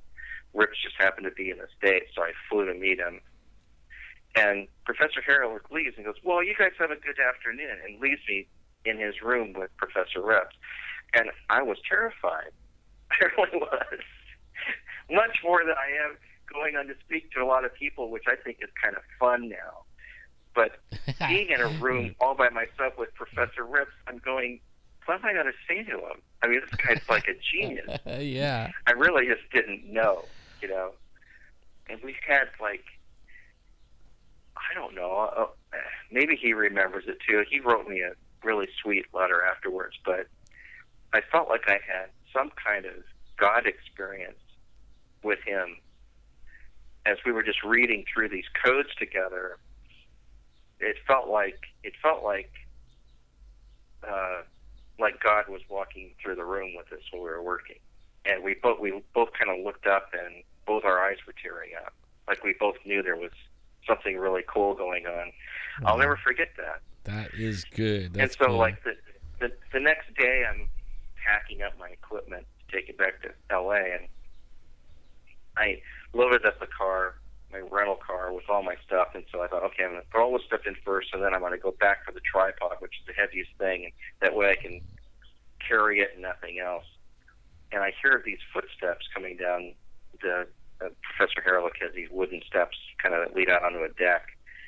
And I look behind me, and there's Professor Rips carrying my tripod for me to the car. I'm just like, at that point, I just lost it. I can't believe this. And this is the kind of man he is. That's pretty so, cool. Very cool. You know, very, very humble, incredibly brilliant, very God-fearing. He's just a real precious person. I don't know how else to say it but that. Wow. Well, we have one. There's like we have a chat on the live stream, and everybody's chatting along. And one of the things they're talking about, and a question came up, Have you heard of any codes about Nibiru, or however you say that? Nibiru or Planet the, X? The Planet X coming in? Yes, we have. We have codes on Nibiru. Oh, whoa. And I don't think we have it. I don't think it's written in the Hebrew as Planet X, although we probably need to start doing that again. This is flat. Thank you for bringing that up, because when I was talking to Rips on the phone when I was in Jerusalem last time, I said, look, and I didn't know how to approach him. I said, some of the stuff that I want to show you is because I'm anxious to see you again, and I have some really incredible stuff with me. One is I have a baby mummy skull that's elongated, that's 18 months old, that I have a cast of that I want you to see that we found in Peru. And then I also have some videos that I got, some of them from Jaime Massa in Mexico City, who's an incredibly famous ufologist. I'm sure you know who he is. Oh, yeah. Oh, yeah. And also some videos from Brazil of some UFO activity that's so off the hook weird that I couldn't. It was like I couldn't even believe what I was seeing. I said, I just want you to see this stuff because something's happening in our world. And he, all of a sudden, it's like the phone became electrified. I'd never heard Rips do this before. He goes, people have no concept of the supernatural things that are happening in this universe. That's true. and I just went, this is Professor Rips telling me this. Wow. Super serious Torah Code mathematician. And then when I see him, I mean, he's still talking about this kind of thing. And he said, you know, when Immanuel Velikovsky wrote his book, Worlds in Collision, the only people that took it seriously were people like Albert Einstein, were the really smart people. The rest of the people criticized it and tried to punch holes through it, through his research. And one of the things out of that book, and this stems back to ancient Hebrew again, so I think I can take liberty just to share this one little thing, is that Velikovsky talked about getting oral tradition from the American Indians that were here back during the Exodus 3,000 years ago. Actually, the Torah was given 3,327 years ago this year. Wow. But when the Red Sea parted and Israel walked through, I was talking with Glayerson about that, and he said it never says the Red Sea parted. And I said, well, you know, according to Immanuel Velikovsky, the American Indian said that, and this was on the same date, because he could trace it back and find the same time that it happened when the Red Sea parted. American Indians were getting hit by 100-pound hailstones. Whoa. And they said the oceans stood up. And I'll never forget having read that. Wow. And Rabbi Glayerson said, it doesn't say the Red Sea parted. In the original Hebrew, it says the waters parted. And since it's plural, that meant waters, all the waters. Wow. Worldwide. It was a worldwide event. Wow. Not just the Red Sea. So like then you a have to planet go, coming through. Well, the planet could have been a Nibiru thing. We don't know. It could have been a comet. Could have been something. But I believe the Earth's rotation was momentarily paused. Wow. Otherwise, the waters just didn't know how to flow. They were like confused for a while. Man. It could be a scientific explanation for what actually happened from the biblical account. Yeah, Noah's Day, like what Jeff just said, the same thing, you know, something got really close and ripped, just what it said, it ripped the earth, right? Changed the whole planet completely. And the question is, who told Noah to build? Prepare. Dum, Yeah. bum, bum, bum. Mm-hmm. Well, there again, where do we learn about Noah in the book of the Torah? Right. That's right. All right. Man, that see now. This is cool See, stuff. now, Yeah, I mean, It would be interesting to find things in where they're talking about the flood, and then have it be dates today of something coming close near to rip the earth. You know what I mean? I mean, where it's like overlaid over that story. I mean, man, that is not coincidence. I know a guy named Marshall Masters who's kind of like Mr. Planet X, and he's put up all kinds of videos on YouTube about Planet X. He doesn't always get it right, but sometimes he comes up with some really startling stuff. And he sent me this email the other day, and it was like some helicopter news crew was shooting the sky, and they were shooting like towards planet Venus, Sacramento, and it looked like it was like an eclipse going on of some sort. And they zoomed in on it, and I don't know what that is. It looked too big to be the planet Venus. I mean, there's some weird stuff going on right now. Right. I don't have an answer for that. I don't know what that was. Did you guys see that? Yeah, I saw it. And it was another planet basically covering up another planet, like it was an eclipse. But they were trying, the meteorologist was there, and he was saying, well, that's the planet, and wait a minute, that can't be happening. What is that? So, I saw that. And I believe that is like the first time they're saying that the media has actually come forth and says, wait a minute, that's not right. That is the planet that is not named. And that's what they were all freaking about, on the anchors, and so well, like Jeffrey here, they talk about the chemtrails, chemtrails. And then Jeff came up, everybody's like weather modification, they're changing the weather, which they could be doing. But then he says, what are they trying to cover up? Like, what are they trying to keep us from seeing?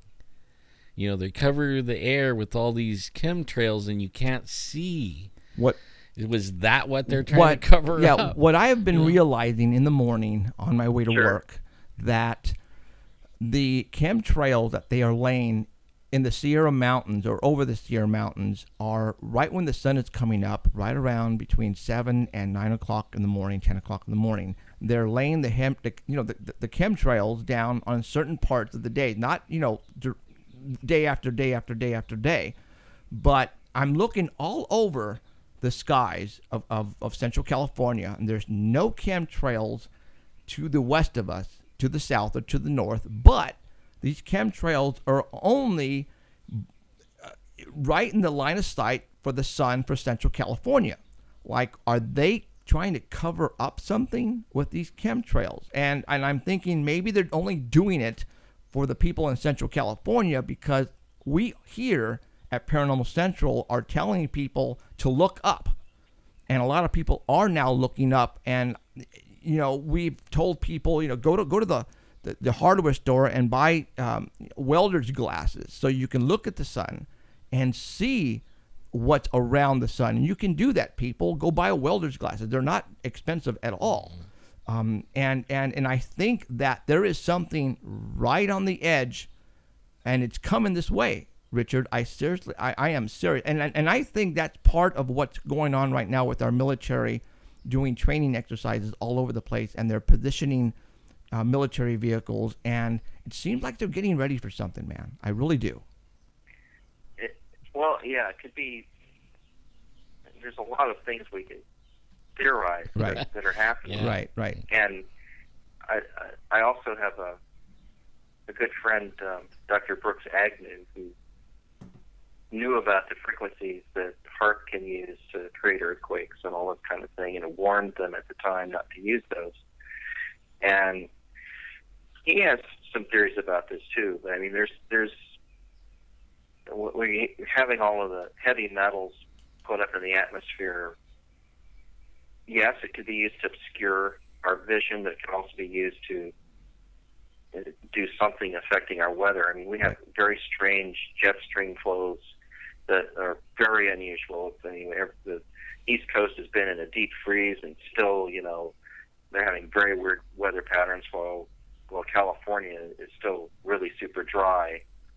And then you'll see like some chemtrails put up, and then all of a sudden we get like a little rain. It's like somebody's messing with our weather, I really think. Yeah. I really do. No, I totally believe you. I totally believe that the government is preventing California not to have rain. And I believe it's to get rid of the farmers, and to get food from other countries. That's what I'm so far. It's all about control, Richard. It's all about control, I think. Me too. If following the money is always the key. Yeah. Yep.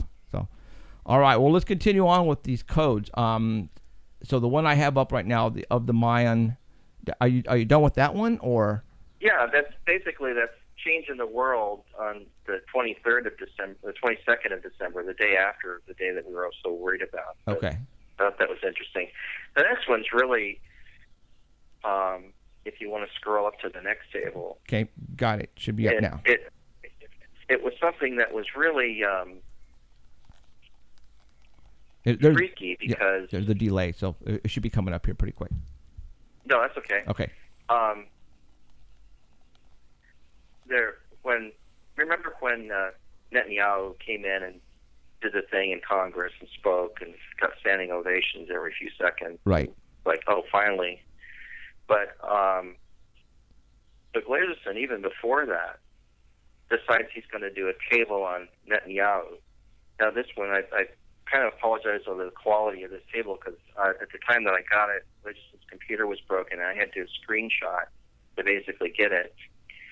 But we've since fixed that. I just have to redo the table. I haven't had time yet. But basically, it says Netanyahu in 5775, 2015, BB, which is the kind of the nickname for Benjamin, on the 26th of Adar, which is Adar, which is a calendar month in the Hebrew calendar, which is our March 17, which was the day of the election, by the way. Wow.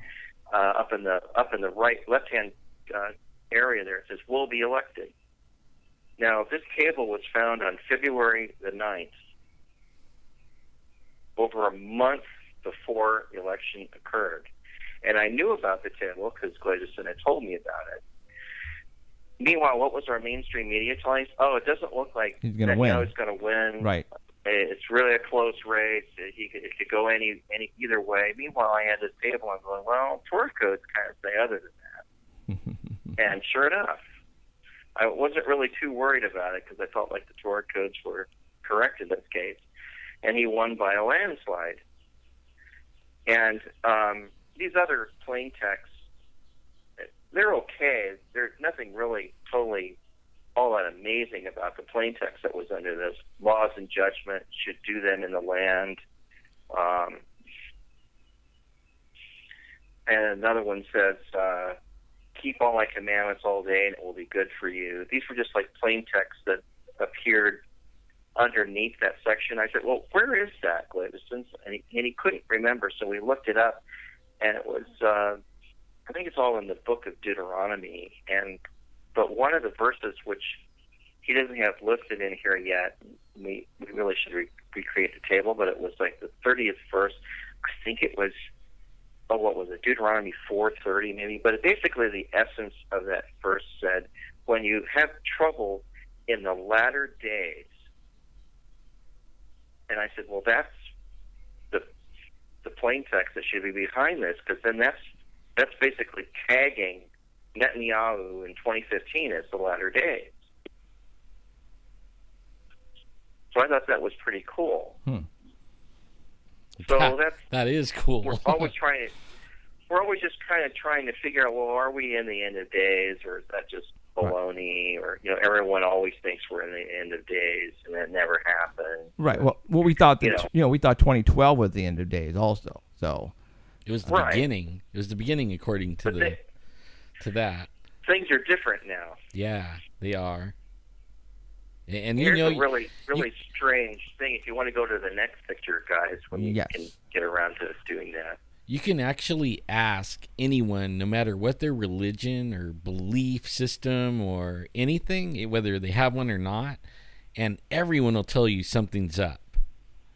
Everyone across the board. I think we can all kind of feel it. Yeah. Like it's not good. Right. Yeah, I totally agree. Okay, so I got the table up with meteor.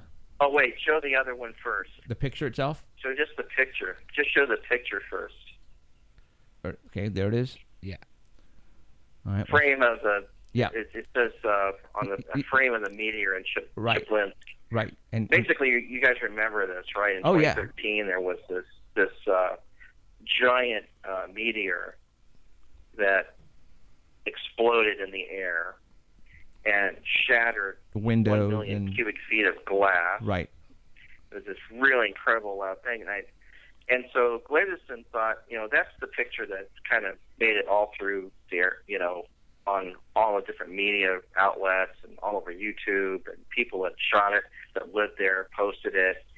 And that's kind of like what it looked like. It was like this kind of double strand of like a comet trail, and it's really way high in the air, and it took a while for the sound to get to us. Oh, wow. Well, so Glazerson does a table. Now you can show the table. Okay, got it up. And it said meteor in Russia in 5773, which is 2013. And when he showed me the table, I thought, well, that's kind of a weird shape. And so I thought, well, let me get that image that I happen to have a copy of. And I just in Photoshop, I just supered it over the table that Glazerson gave me, and it was almost like the table was outlining the comet trail. Right. Man, wow. That's cool. It kind of does, huh? Right. That's amazing. Now, I don't know. I mean, that was just, when I saw that, that's what it reminded me of. So Sure. whether this is significant or not, I'm certainly not saying it is, but it is weirdly coincidental. Very cool. It is. Now, And then, and it all aims the next- down to like 2013. Yeah. okay, so the next one is... The next table is, we did a bunch of these. It was interesting because no one knows what we go through to do these films. It's just unbelievable sometimes. But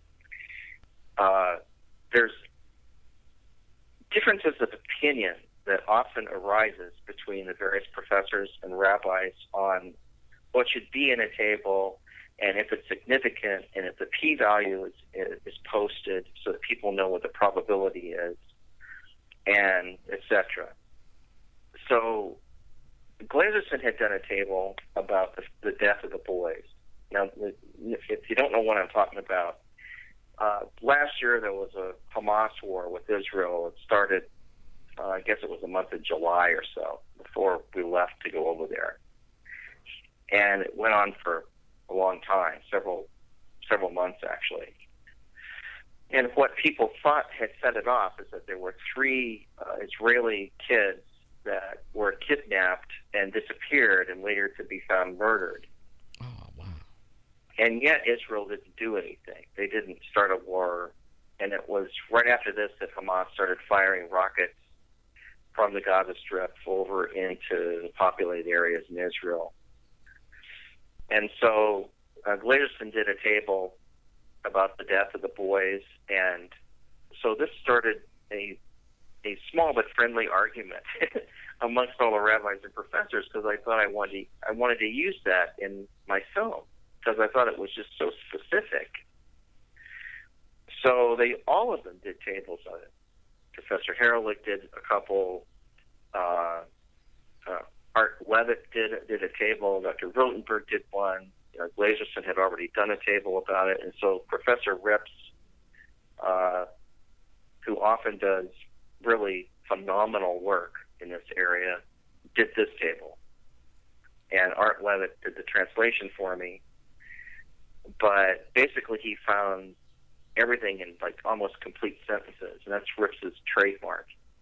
And he does that on purpose to find the best meanings of the words so that people will know this isn't by chance. And he will go to extra length, extra extremes to do that. So it goes death of the boys, which is the axis keyword, which is what everything is hinging off of, that idea. Eyal, that was the name of one of the boys. In fact, the word Eyal is in there 3 times. Wow. And you look down at the bottom and it says Herbert Arnav. Well, what the heck is that? And that was the subsidiary of a city called Hebron, where the bodies were discovered. were discovered in Herbat Arnav. And a very chilling sentence is, "Look under me," like they discovered a body and found them stacked on top of each other. And it was like the secret clarified. And then at the top it says, "Killed my people." Now it's all in a sentence. So the Yao terrorist, the date and "killed my people" are all like in that overlapping bunch of words there. I mean, so it's a very complex and elaborate table with pretty much all the information about the three boys that were kidnapped and murdered. That's also in its work and film, but I just thought it was kind of amazing. Yeah, it is. People are probably thinking, well, anybody can go and do something like this, and you've already talked about it. Pick a book, for example, and do the same thing, but you have figured out the odds in something like this occurring. And what we're looking at right now, is this the actual full page? It's not, is it, or is it? The three boys table? Right. Yeah, that's just the way it was given to me. I haven't done anything to it. I mean, that's the way it was, and each of the rabbis or professors have a different way that they like to do searches. Right. Glazerson does it one way, and Professor Rotenberg likes to use a way that he calls best meetings or best pairings, he calls it. Basically, like, he wants to use words with the smallest skips so that they're going to be less apt to happen by chance. If you find your name in the Torah and it's every, 12,342 letters, maybe that's not all that significant. But if you find your name in the Torah and it's every 4 letters, then you don't even need a computer and you can find it. Wow. So that's what he and Glazerson try to look for. So, and then Rips tries to find things that are in parallel lines or in complete sentences, so people can't easily disprove it and say this is just baloney. No, because it's all like with the same ELS, equidistant letter sequencing skip. It reads an entire sentence. Now, so this is great you're bringing this up right now, guys, because the next frame on the Art Bell site is the Twin Towers table that Professor Rips found. And it has a probability of less than 1 in 10 million. And it has all of the keywords: Twin Towers, airplane, and attack. And basically you're looking at the entire table with all those words crammed into it. It was mostly found in a book of numbers. And the way you can tell that, this was done using Professor Herelich's software. So if you look at this table, you'll see, like, off to the left, it'll say 4/19:22. Right. And on the left side column, then it says 4-20:01, 4-20:02, 4/20:03. So basically, this was found in the 4th book of the Torah, which is the book of Numbers. One letter was discovered in the 19th chapter, the 22nd verse, and the end of the table ends on the 20th chapter and the 12th verse. So basically, in the space of about 13 verses, all of these words, Twin Towers, airplane, and attack, were found clustered together.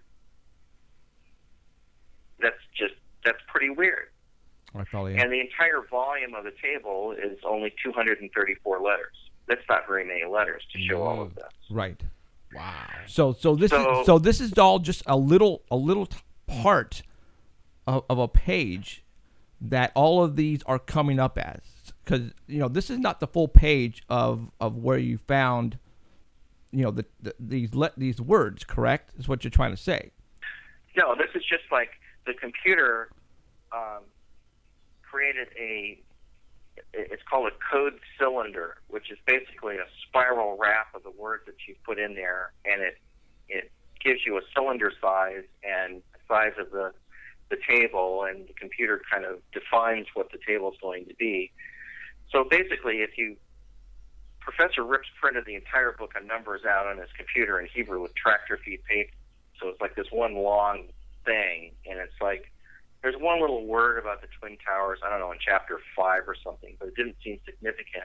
Then he comes to chapter 20, and everything about the Twin Towers is in that one chapter.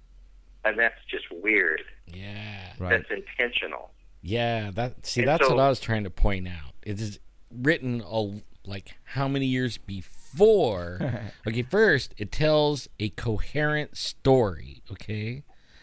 And then it was Right. written so many years ago, and then buried in the coherent story that you can read and make sense of is that. See, that blows That's me right. away. And all of the words that were used as searches were pulled from newspapers. He got it right out of the Hebrew newspaper. Wow. So he used the spelling from the Hebrew newspaper as the basis to look for those words. Well, because I had George Norrie ask me, well, I can't believe it said airplane. Did it say flying machine? I said, no, it actually said airplane. He goes, well, how can that be? And I said, because it was in the newspaper, printed that way. Wow. And that's the way it was encoded, Man. knowing that would know what an airplane would be like. So it doesn't necessarily have to be an ancient Hebrew phrase to come up in the Torah codes. Man. So then if you scroll down to the next page, this is really telling. People say, well, I could find that same table in Moby Dick or in War and Peace or any Hebrew encoded, non-encoded text, because the computer is so powerful nowadays, it will find words that you put in at random. See, I seen Which that. is true. I seen a show on that, and I actually think they did disservice to this. Like, it made people poo-poo it or whatever you want to say. Like, they did it in Moby Dick, so there's nothing to that. And the people, Sure. I think that was planned. A statistician. Yeah, there's a statistician in Australia by the name of Brendan McKay, and he found all this stuff in Moby Dick, but he didn't really show us how he arrived at the words that he found. Right. He works for the bad guy, and his whole thing was to make everyone not, care about this. Is Right. what happened. Well, Rips told me once, and sighed afterwards. He said, because of that, people can say codes can be found in any text. Right. And basically it just disproves the whole phenomena in that one little sentence. So that's why we put this in the film to prove, well, you can find codes in any text. Yes, that's true. But how they come up is vastly different than they do in the Torah. So if you look at this one, this is a non-encoded monkey text. It's a random Hebrew text. Monkey text is just they're monkeys on the keyboard typing it out. So there's nothing there. And it was run through a computer by Professor Harrelick at City U in New York. And there was something like 7,700 and some characters in that table. And all of the words are in there. But it's statistically insignificant. It's just like random words that anybody could find in any book. And then you go back to Rips's table, and there's 234 characters, and all of the words are clustered together. Now that's intentional that way. So this is what we show people when they say that stuff to us. Right. And we did it more than once. This is just one of the examples. Got it. Yeah, like the odds of everything being all grouped up over an actual story that relates to the words that's all grouped up in the text, Right.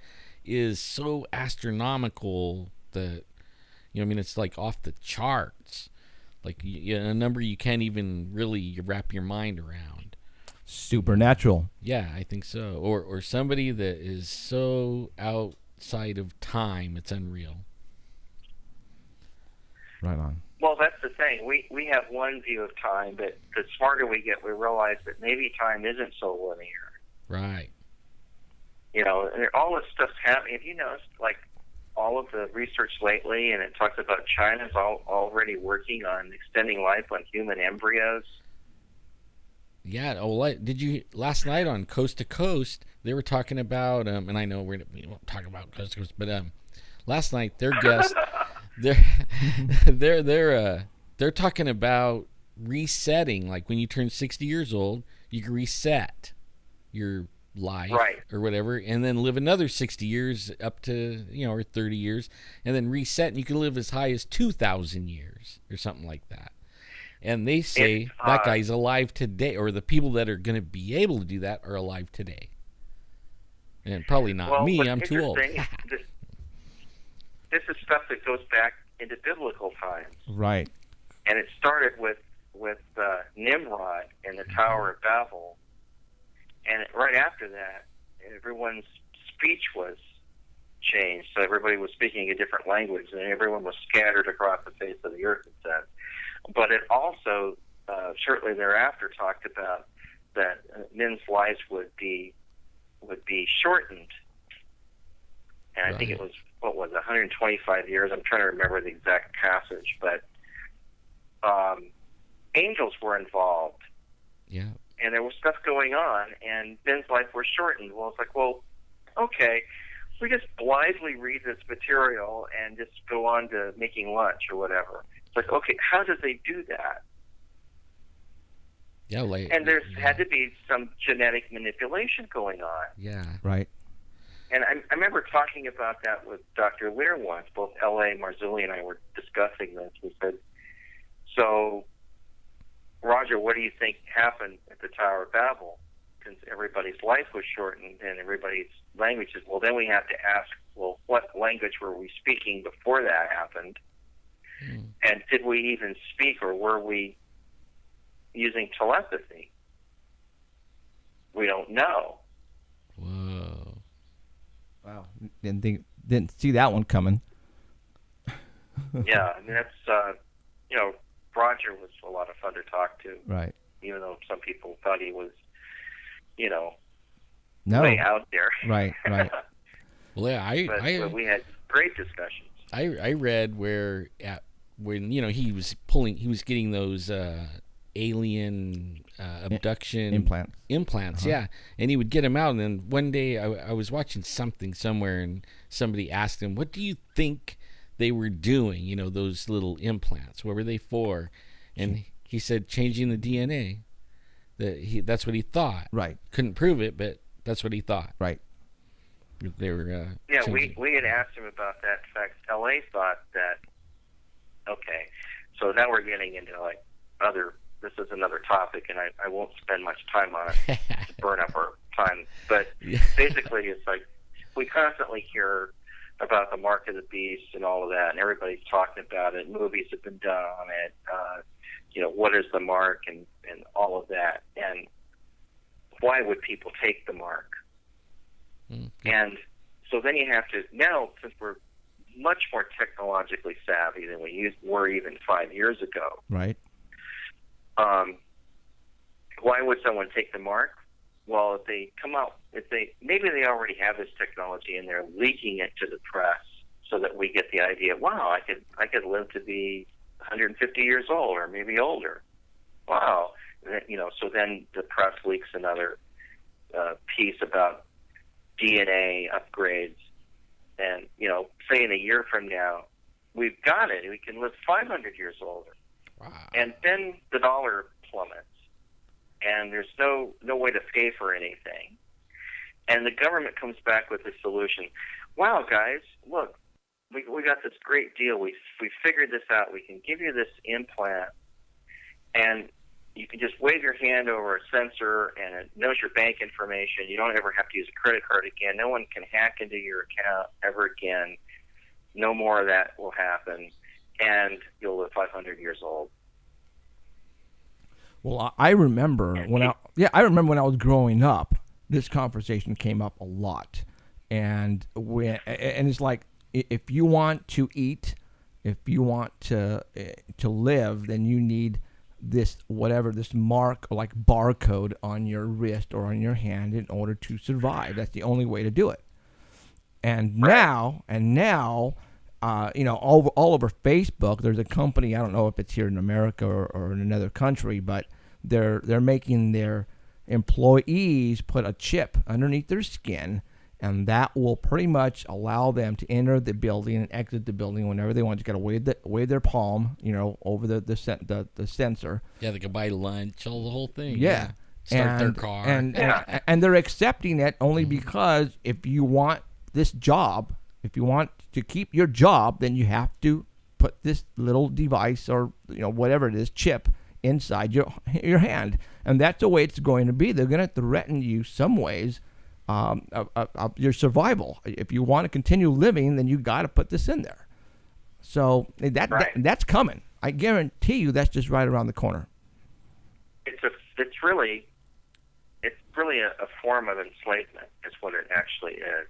Oh yeah. It's like tagging cattle, and once you're tagged, that's pretty much it. In fact, if they're playing around with the human genome, then it may make you into something that's not the human that you once were, may be gone. And this is something that L.A. Marzulli has been saying for a long time. I said, L.A., we got to be careful about saying something like that because that's mostly conjecture, and it still is. But the other day we were on a shoot together, and I said, I think you're right, although I don't think it's going to be an alien implant. But I do think that we're close to where they can threaten us to get these things, and then it somehow does something to our humanity so that we're not the same people we once were. That's the real dangerous part of it, because if you read in way at the end of the New Testament, in the book of Revelation, it says, and people would seek death but could not find it. Right. Well, how would that be? If you remember when the Obamacare started to really take off, that's the way they wanted to give everybody the free insurance, that you had to get a chip placed in you. And that's how they were going. How you were going to be able to have all your medical records given to all the doctors. That's the way. Yeah, that's all in the Obamacare. That's all in there. They have a barcode tattoo now for people with certain medical functions that they can scan their neck and know what they need in an emergency. Whoa. So all this technology is rapidly advancing, rapidly getting to that point. You just have to be aware of it and not be taken in by it. I think it's a good thing. And with it, that technology is unlocking these codes. You know what I mean? I mean, it's all coming together, like all of it. Like the world's rocking and rolling, and the volcanoes are popping, and you know what I mean? And then the technology's going like crazy, and everybody's attached to a cell phone, almost like attached to it. You can know news from around the world, where before it would take days to get to you, and now you can see it at the instant, like check your Facebook. Right. I mean, and then at the same time, they're unlocking these codes that, I mean, it all is like coming together, like right now. Right now. All of it. It's exciting. It's dangerous and exciting at the same time. Yeah. It's I was telling really something. I was telling Jeffrey, I came in. I mean, I've been kind of researching all this stuff since in L.A. for a long time, because I know Ron Moorhead, and we've had him on the show a while back. But I came in with a little flash drive that we're fixing up for somebody. It's got videos and pictures and all kinds of information. I told him this is like coming in back in the days when I was a kid. They had the microchip, and they're trying to like steal it out of Russia. I go, here, I got it in my hand right here, and it's got like 5 gigabytes of information on it. Right. And even back then, you didn't even know what a gigabyte was. Right. I mean, it's incredible. You can put 2 video clips on this little tiny thing that's about an inch long. Right. So it's incredible. There's something when I was looking at your video, you talked about, and I don't know how to pronounce it, the EPHOD. EPHOD? Oh, the EPHOD. EPHOD. Explain that. What is that? Sure. The ephod was an ancient device. It was part of the vestures of the high priest during the time of Moses. that he wore. It was basically a multi-part thing. I mean, you had like an apron that went over your shoulders. You had this Uman and Thuman that held this breastplate on top of the apron, and the breastplate had stones in it, and there were 12 stones, one for each of the tribes of Israel. I mean, this stuff used to bore me to tears when I was in Sunday school. I was a little kid. Like, okay, so he wore this really strange thing and had all these jewels on it. Okay, cool. Next. And what they never told us in church was that the ephod lit up and that the high priest could ask questions and the ephod would light up in various ways to give him an answer. Did anyone ever tell you that stuff? No, I never heard that. I never heard that either. No.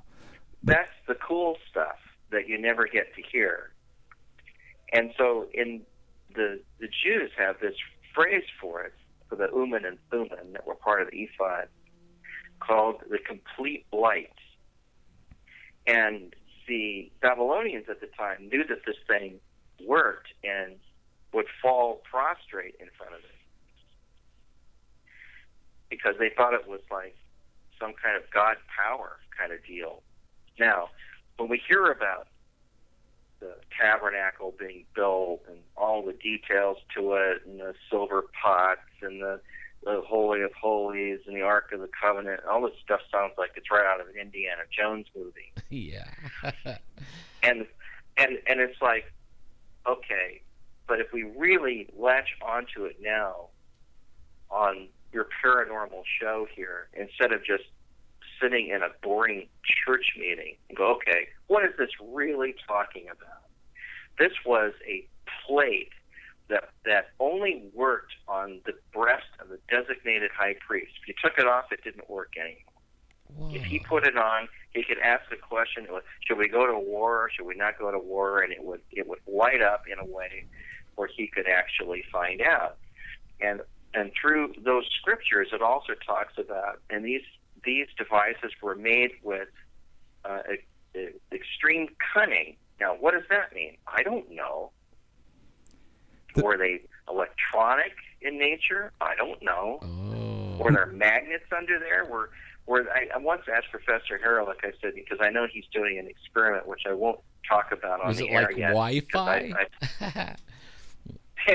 He's working on something, and Professor Harrell is he's done a lot of experiments with light-emitting diodes and things like that. And I go over to his house, and when I was there, he had like a work table full of stuff, a soldering iron and everything.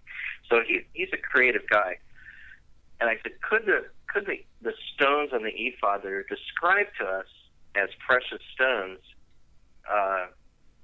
and they're basically described in Scripture, are they described that way again to give us an idea of what color they were, and maybe they weren't those stones at all. Maybe that was to describe what they look like, and could they have been crystals that responded to various stimuli in some way, or LEDs? Now, and he said it very much could have been that way. Wow. Now, the reason why I brought this up is, and I think when we talked on the phone last time, Richard, and because I wanted to give you a little bit history of where I'm coming from, that I believe that the movies and the TV shows that we watch nowadays, they all have hints in them for us.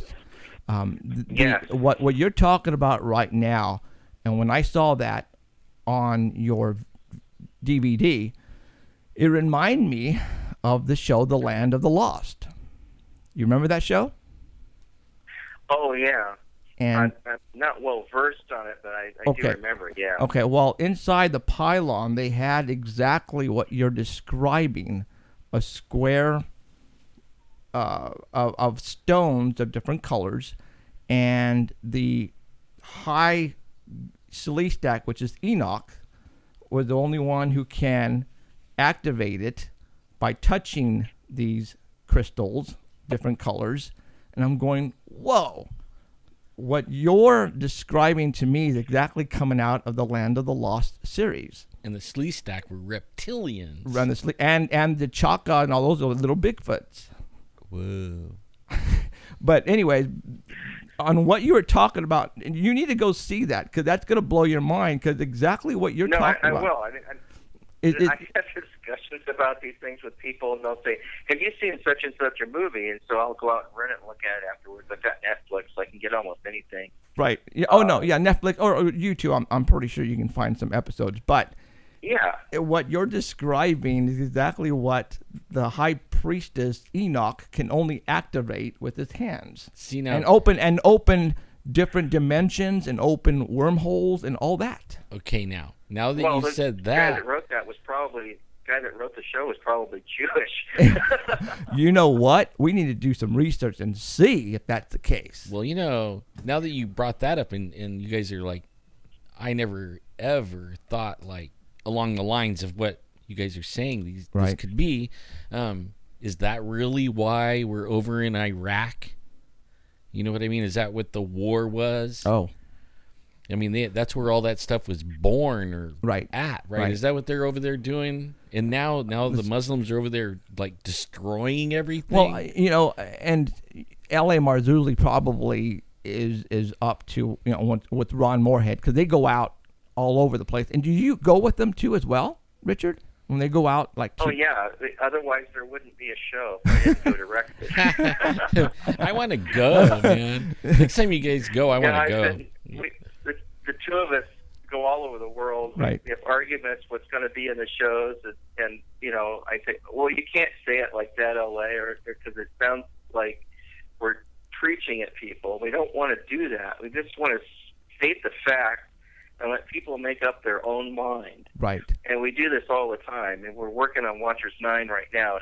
It's a really tough show. But, I mean, as soon as I'm able at liberty to tell you what it's about, I will. Okay. But and I can't wait to buy those. The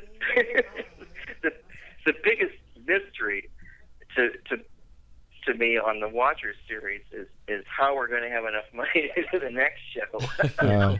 You sound like us. You sound like us right now. Let me tell you. Yeah. I mean, that's the story of our lives. I could do a lot more with a lot more money, so I have to do basically. There's no crew; it's just me in L.A. Sure. And I do everything. Right. So, Okay. but I like that because it gives me the freedom to make the program I want to make without some sponsor stepping in and feeling uncomfortable over the truth we're trying to impart. And that we just want to tell the truth. And that's the difficulties we have right now. Hoping that we're going to get a deal here soon, and if we do, if we sign on the dotted line, are they going to take control and not allow us to talk about what we talk about here? And it's the truth. That's what we want to get out. But that's going to be a toughie. I mean, that's like the Torah Codes. It took me years to get the funding to do this, and finally, I did a talk about the Torah Code, a lecture about them in Orlando last year, and some guy came up to me the next day and said, "How much money do you need?"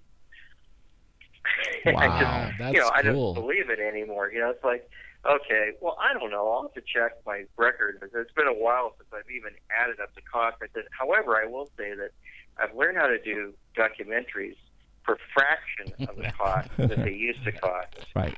And that's true. And they still look pretty darn good. Well, and you're going to become... He agreed to fund it. That's awesome. When you come down next month, because for those who don't know, Richard Shaw is going to be coming down to do an episode for TV here in Fresno. Where our studio is, don't freak out. Because like you said, nowadays you can shoot anywhere as long as if you know what you're doing. Right. And you have the right camera equipment and right people do the editing, then you can film anything and do it right. Yeah, you can make it look like $1 million. Exactly. For like a couple of cents, Well, I'm shooting everything on a DSLR camera and editing it on a Mac. Wow. And basically, that's when you see Watchers, that's how it's put together. Right. But what's weird is I used to have, for years, I had a big production company, and I had one in Atlanta for several years, and then we moved it to Hollywood. It was called Z Post, and then we made it into Z Productions because we were doing really as much production as we were post. And then in 2005, I opened up Pinlight because the partners I had with me at the time wanted to do something else. So I said, okay, great. So I'll open up my own company. So I had an Avid suite, if anyone knows what that is. And it was like a $120,000 Avid editing system. Yeah. And I had a Final Cut system, and I had, electric image animation and all that stuff. And now, in using like a desk and a couple HD monitors, I can crank out material that so far surpasses anything I could have done 10 years ago. It's just creepily weird. It's like, it's just that the technology has changed so much. I mean, that's why Hollywood went through a real financial disaster in 2009, because it was like the perfect storm. We had like a stock market failure, and then everybody lost their homes, and then everybody was almost out of a job in Hollywood because nobody was hardly shooting on film anymore. It just happened like suddenly. Yeah. And big companies like Pacific Title that had been in business for like 80 years and had millions of dollars in film equipment went bankrupt. And it was just like they couldn't turn on a dime that fast. It was just too hard. But now I think it had to happen, because now it's allowed. I mean, I heard the other day there's over 1 billion videos on YouTube. Isn't that incredible? That's incredible. That's incredible. Man, you know how much Everybody's shooting their stuff, and there's that many people know how to shoot digital film and upload it on the internet. And granted, some of it's just total junk, or it's stuff that they pulled off of television, and right. They're re-uploading it because you can't find it anywhere anymore, and a lot of people do that to watchers. In the late in the late 80s, problem we have. Yeah, I bet, because there's no way you can prevent that. I mean, the quality, you can use your cell phone nowadays. Like that snapshot you took on the screen on one of the tables. I mean, that came out really good. Yeah, I mean, it's just like, in Watchers 4, which I think you said you saw, there's a scene with the graveyard for Howard Storm's near-death experience. Oh man! Right. And I had this little. I had an iPhone 4S at the time, and I knew where there was this really cool graveyard in Long Beach that I used to drive by when I was a kid, and just was intrigued by all of the monuments there and stuff. So I walked in there with my iPhone and just shot video of it, and that's what's in Watchers 4.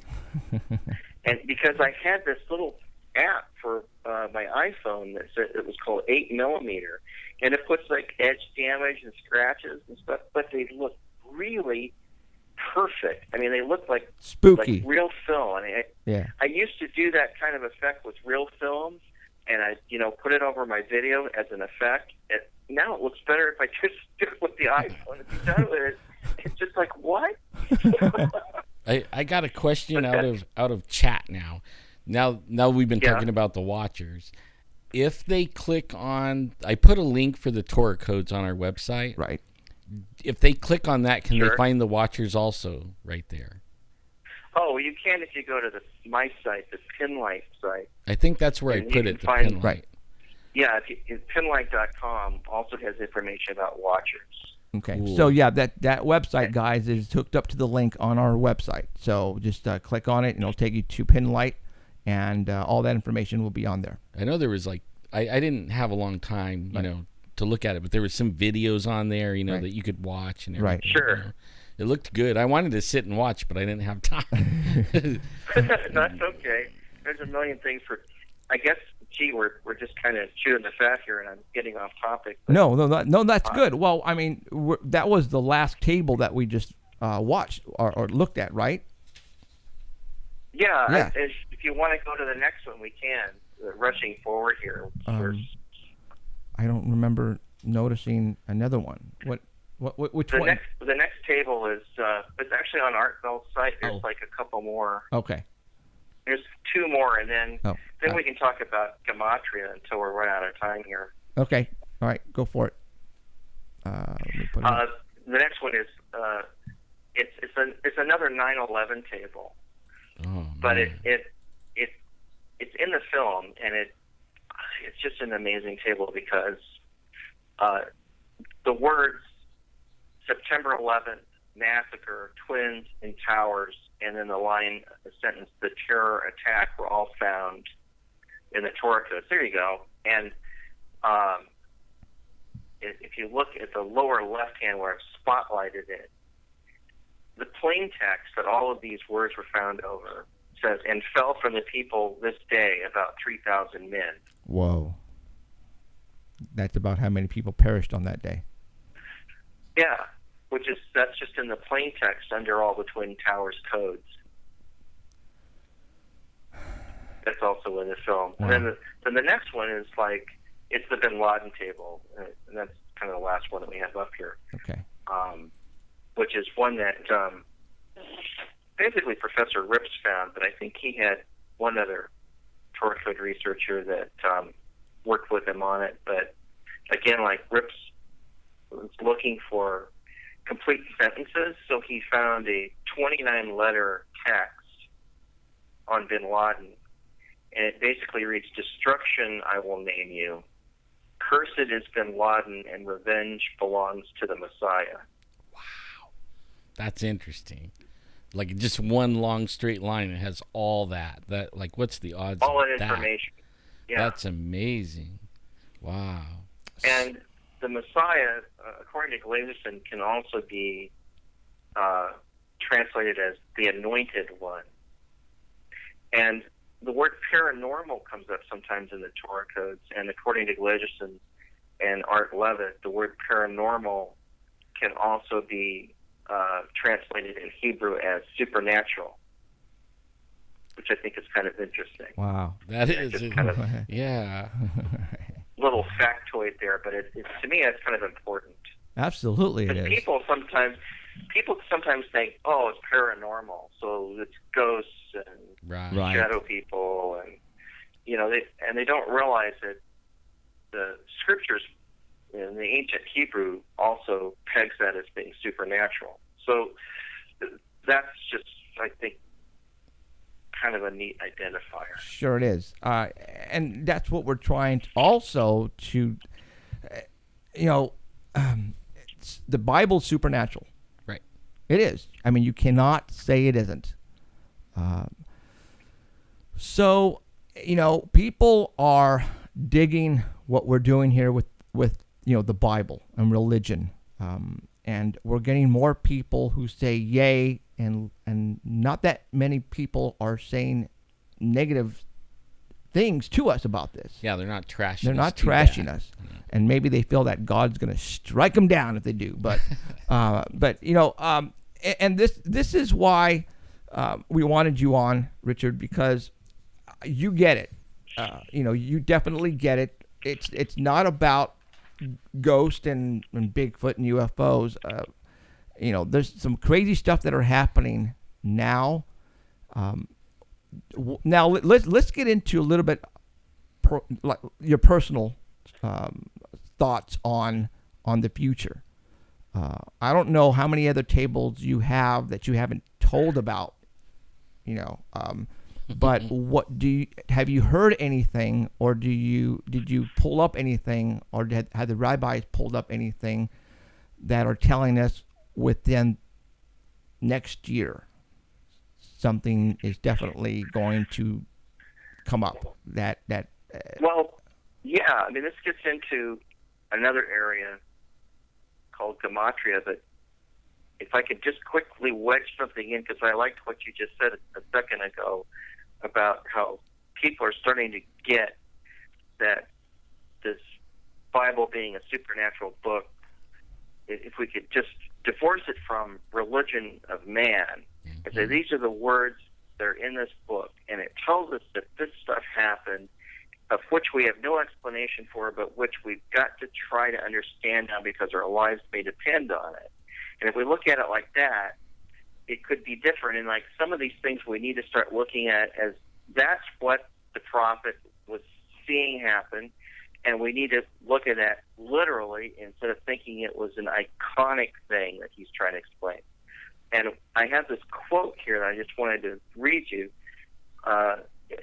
It's basically Isaac Newton said, and quoting him, he says, "About the time of the end, a body of men will be raised up who will turn their attention to the prophecies and insist upon their literal interpretation in the midst of much clamor and opposition." And that's really kind of what's happening right now. We're smart enough now to go, wow,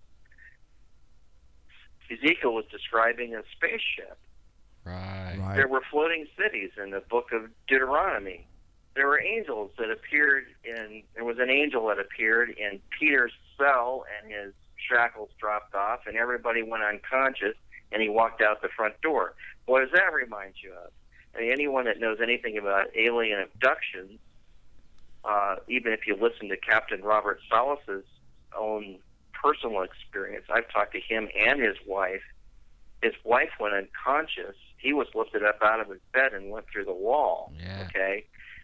And he remembers some of it. But, okay, who's doing that? We're thinking, okay, we've got good angels and bad angels. We call them angels. Angels is kind of a freaky term that people, like to apply to things, and it sounds like fairies and all these silly things. And like angels were messengers from that God would ask to do certain things, or the scriptures tell us that. Okay. So from time to time, they've interacted with humanity. I think they're at it again. I mean, this is my personal, you're asking me for my personal opinions on this. This is what I think is about to happen again. Mm-hmm. I think we're going to start seeing supernatural stuff. And what's really weird, I saw a film the other day that said, it was interviewing this guy who was a Muslim cleric in Turkey.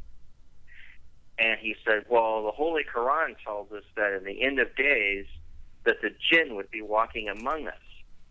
And I went, whoa, that I'd never heard before. Now that means that entities would be walking the sidewalks along with us. I wondered if that might happen.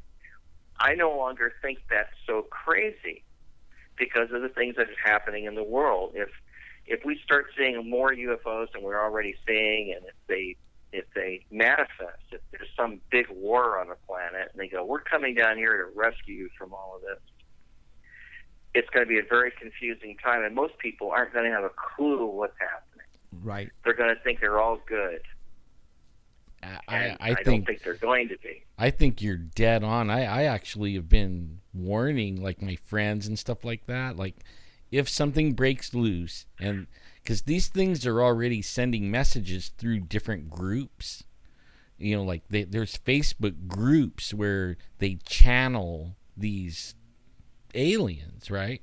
And the aliens send messages to them, and it's actually been before Facebook, but they're saying that they're going to have to come and intervene because we're killing the planet and all this stuff. Well, these people believe it. Mm-hmm. They absolutely believe it, and it's going to be hard to deny it whenever they right. step foot down here or land. Right. But they're not going to be good. I absolutely believe that they're not going to be good at all, because in part of the scripture it says that if God didn't intervene, that it would deceive the elect, right? Everybody would be the very elect would be deceived, right? And it's a massive global deception, because people have never experienced anything like what they're about to see, and I think we're seeing glimpses of it now, but when it happens, people are going to be totally befuddled. Yeah, a lot of them are going to be right on board. Like that movie Independence Day. Right. And they told the girl, she's like, got her sign. She goes, oh, you don't know what they're going to do. Don't go up there. Right. And she went up there anyways, and she's like, welcome, boom,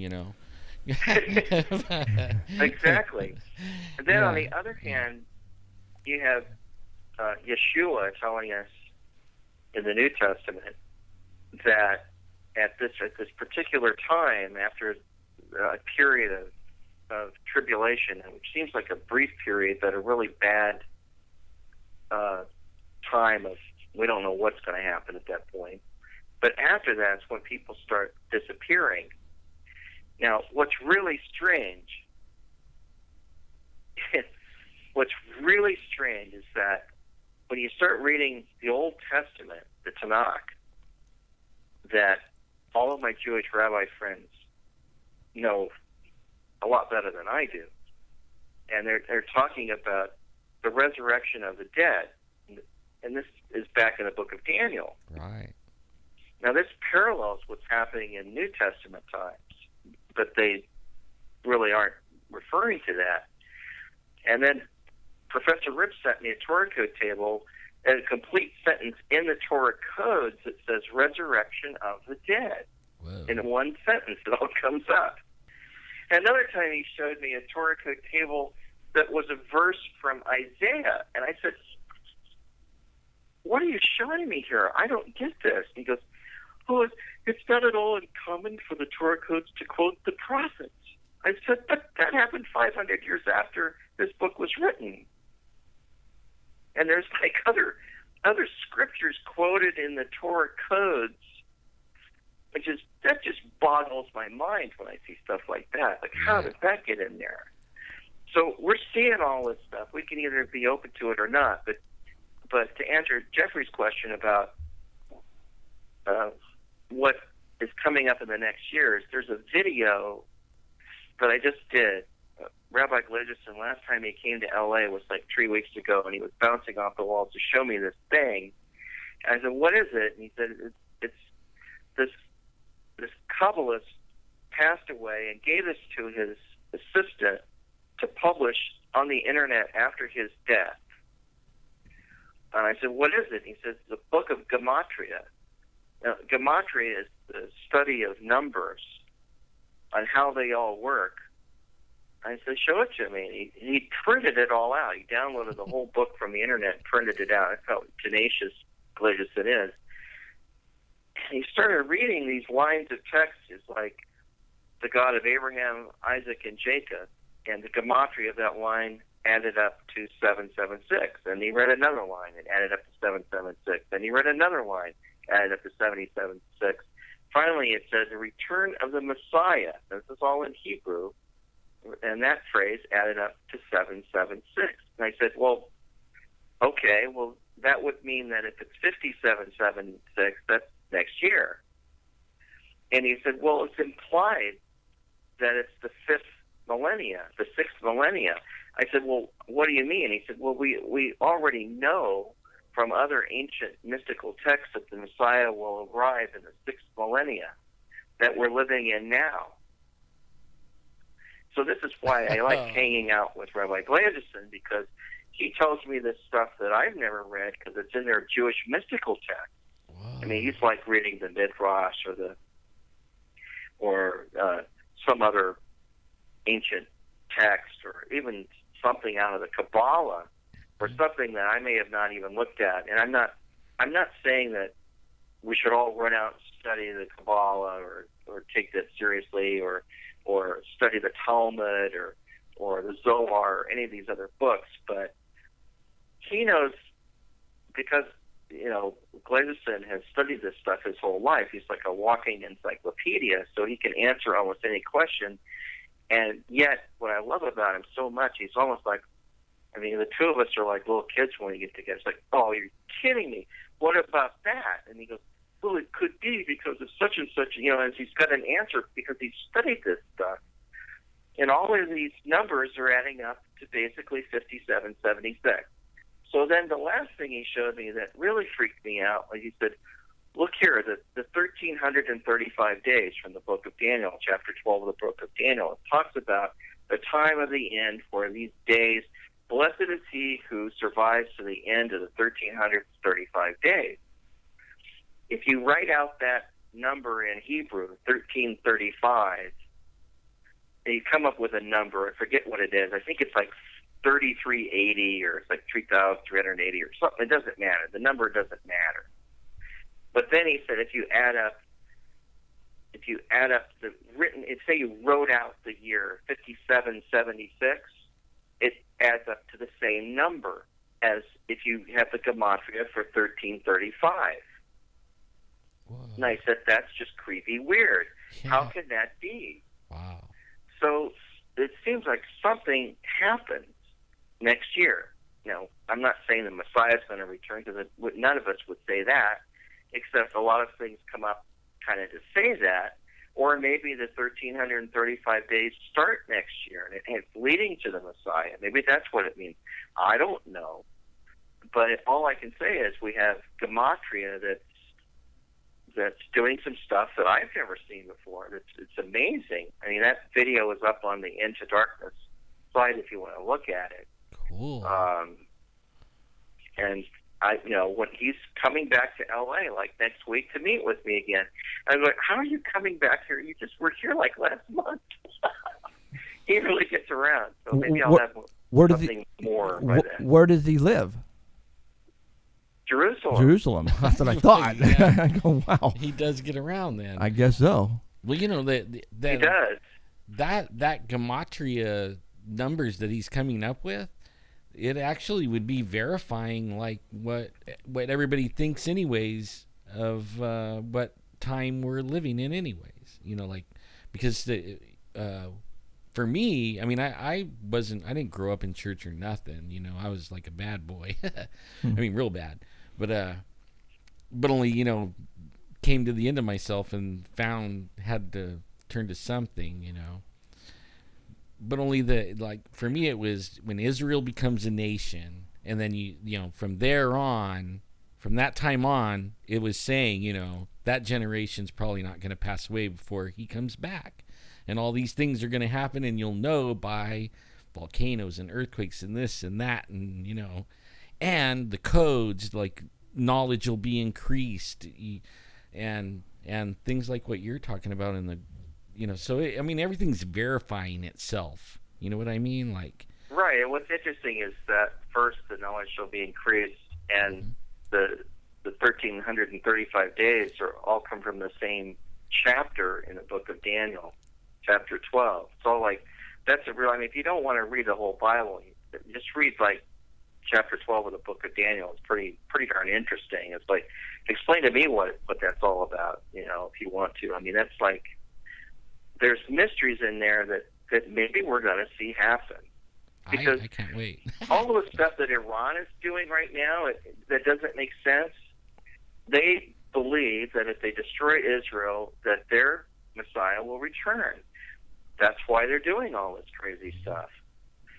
And so the whole world is kind of like teetering, waiting for it. They all know that a Messiah has to come back. It says it in all their ancient texts, and all over the world, it predicts such stuff. And it just feels like we're just on the cusp of all of these things happening. Well, the Muslim, they're actually what's really funny about it is they say their Mahdi or whatever they call him. He's supposed to come back like right now too. I mean, they're waiting for him to come back. They even, a lot of them think he's here now. Like they had some video out where these dudes are beating themselves with they go through this ritual where they beat themselves up with these I don't know what they are, leather straps. Oh sure, and there's the guy Bry L that thinks he's the Messiah now.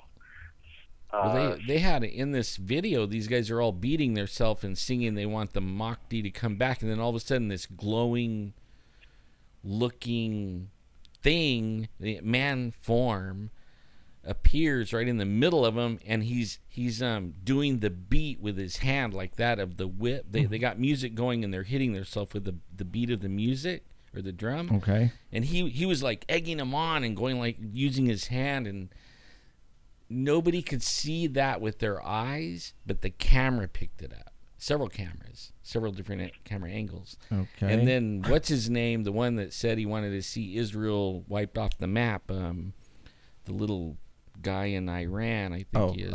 What's his face? I know you're talking about. He said that was the Mahdi or whatever, and now the spirit of the Mahdi's back. now on the earth. That means the end. That means they got to wipe out Israel. That's what he said. Right. It's like, whoa. Well, now since it's just as soon as Iran gets a bomb, Yeah. as soon as they get the nuclear bomb, it's all over.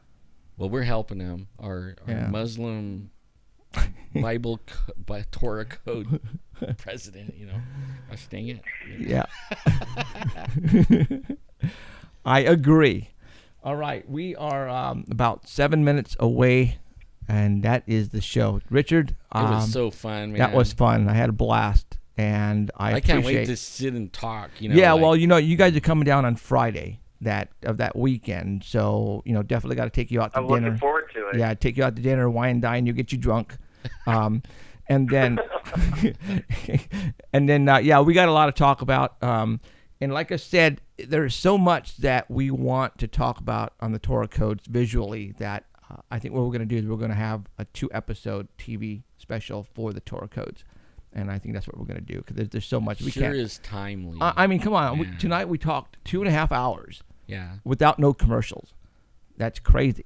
Yeah. All right. So obviously. It went pretty quickly. I mean, I know I went off on some weird No. topics too, but That was awesome. We like doing that. Yeah. Yeah. I mean, it's off script here. We don't go by, notes and stuff like that. It's just about talking to each other and getting to know what you know and to bring it out so everybody can hear. And that's what this is all about. So, I can't wait again to meet you in next month, actually, in about 3 weeks. Yeah, So, and if you ever get that'd be anything great. And new, I really appreciate you having me on tonight. It was a lot of fun, Jeffrey, and I appreciate it. well, you get anything new going on, or you got another movie coming out, or anything like that, give us a call and we'll do it again. Absolutely. If you want to break some news, you find a new table, you just give me a call and we'll get you on that radio show on a Sunday and we'll bring you up and you can tell the world about it. All right? Yeah. Oh, fantastic! Awesome. We have some stuff that's maybe breaking on Watchers 9. Okay. Oh, I can't wait. Yeah. So, all right, Richard, we're gonna let you go. I want to appreciate it. Everybody who wants to go and purchase this, you go to our website, paranormalcentral.net. Scroll down, you'll see the CD or DVD cover. Click on it, and I'll take you to Pinlight website, and you can go ahead and purchase that on there right now if you want. There's a lot of stuff on there that we did not talk about, you guys, because it's all about you guys going to the DVD, purchasing it, and looking, because there's stuff that's going to blow you away on this thing. Is there anything that you'd like to, part with, before we go off? Is there anything that you want to tell everybody or send people to? Well, sure. I mean, it's just basically if you go to endtodarkness.com or to pinlight.com, either place, you can find out pretty much anything you need to know about it. We appreciate anyone that buys a copy because it helps us make more films like this. And I know that the stuff we're talking about, a lot of people are going to go, these guys are crazy. These are like wacky ufologists or something like that. It's really not that way at all. It's like the Torah Code is a bona fide, mathematically provable code. It's in there, and all I'm trying to do is just report on its existence. And if you're interested, then research it for yourself, because I think you'll find, like I did, that it's really fascinating stuff. Awesome. All right, Richard. Well, thank you very much. And I'm going to be, I think I'm going to get hold of Terry here with the next couple of days for hotel situations, and we'll go from there. Thanks, guys. All right, Richard. Thank you, sir. You have a good night. We'll talk soon. All right, you too. Okay, see ya. Yeah. That was so fun. That was fun. Again, the Torah Codes, go get it, because I got mine, and I had to go watch it actually 3 times because there's something that I missed in there. Really cool stuff, you guys, and it's not coincidental. The stuff is not happening just because it's it's for a reason, and something's coming up here. I think maybe we could share that little video that he sent us in the email now, right? Yes. Well, Cool. it's on YouTube. He put it on YouTube. Okay. Yeah. So, but we'll go ahead and post that. For those who don't know, we have, we're on Facebook. Okay. We have a Paranormal Central Facebook page. Go and like that. So that way we put stuff on there. You guys will be the first to get to hear about it. Okay. I also have a personal webpage, Jeffrey Gonzalez, or type in Sanger Paranormal. Sanger Paranormal. We also have a like page for that. That we don't really care about, but Alan Thomas has one, I have one, and our Paranormal Central like page as well. Now on live stream, for those who don't know what live stream is, and if you're on Art Bell, that's cool. But if you go to livestream.com, and if you're watching us right now on there, hit follow on there, because what might happen in the near future, and it probably will happen, is we'll end up doing some emergency shows, breakthrough shows that we have to do like ASAP. And when we make an event, it sends out email to all you guys through live stream to let you know that we're going to go on the air at a certain time. So go and follow us on live stream. If you're watching us on live stream, you'll see up there at the top on the green button, just hit follow, and boom, that's all you have to do. All right. And that's it. It's again, I want to thank you everybody who has been following us and been watching our shows. Word of mouth is getting out there. We have some exciting things happening to us within the next week, actually tonight and tomorrow. It's just nonstop for us here, and we want to bring you a killer show every Sunday, and that's what our intent is here. And I hope you guys enjoyed tonight, and we're going to bring you more of that. And again, paranormal, supernatural, it all goes together with religion and monsters and the boogeyman and all that, all right? Okay, so it's all interacted together. So I hope you don't take offense to what we talked about tonight, because, hey, this is supernatural stuff. Yeah, and I want to really quick,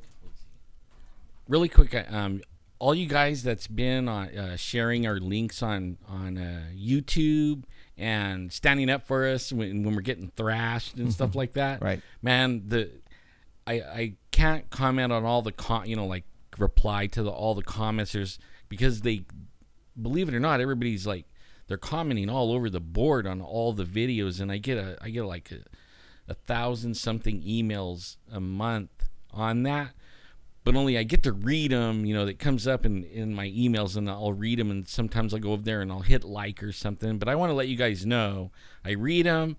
You guys are great, absolutely wonderful. Thanks for sharing the videos. Thanks for commenting on them. Thanks for standing up for us, when people are bashing us. Right. I mean, that's appreciate so cool. that a lot. Yeah.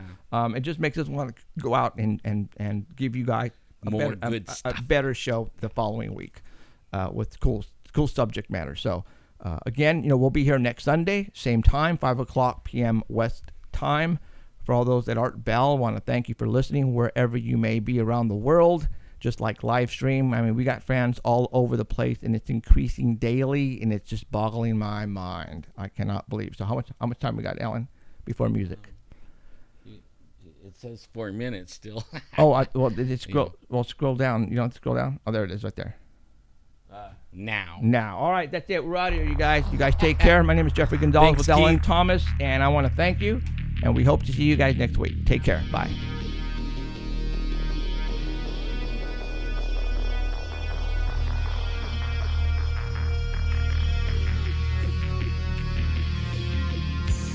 You have been listening to Paranormal Central with Jeffrey Gonzalez and Alan Thomas, broadcasting worldwide at paranormalcentral.net and on artbell.com.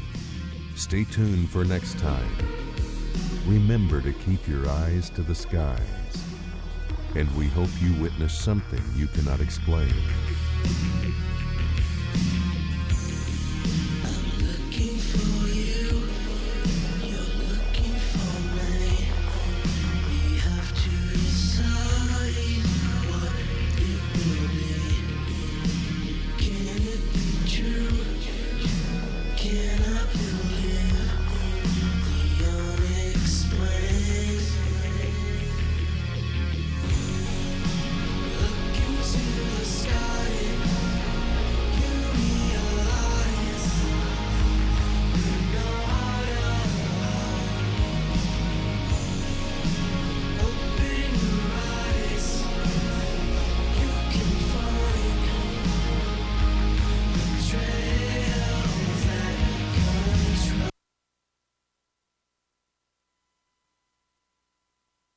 There?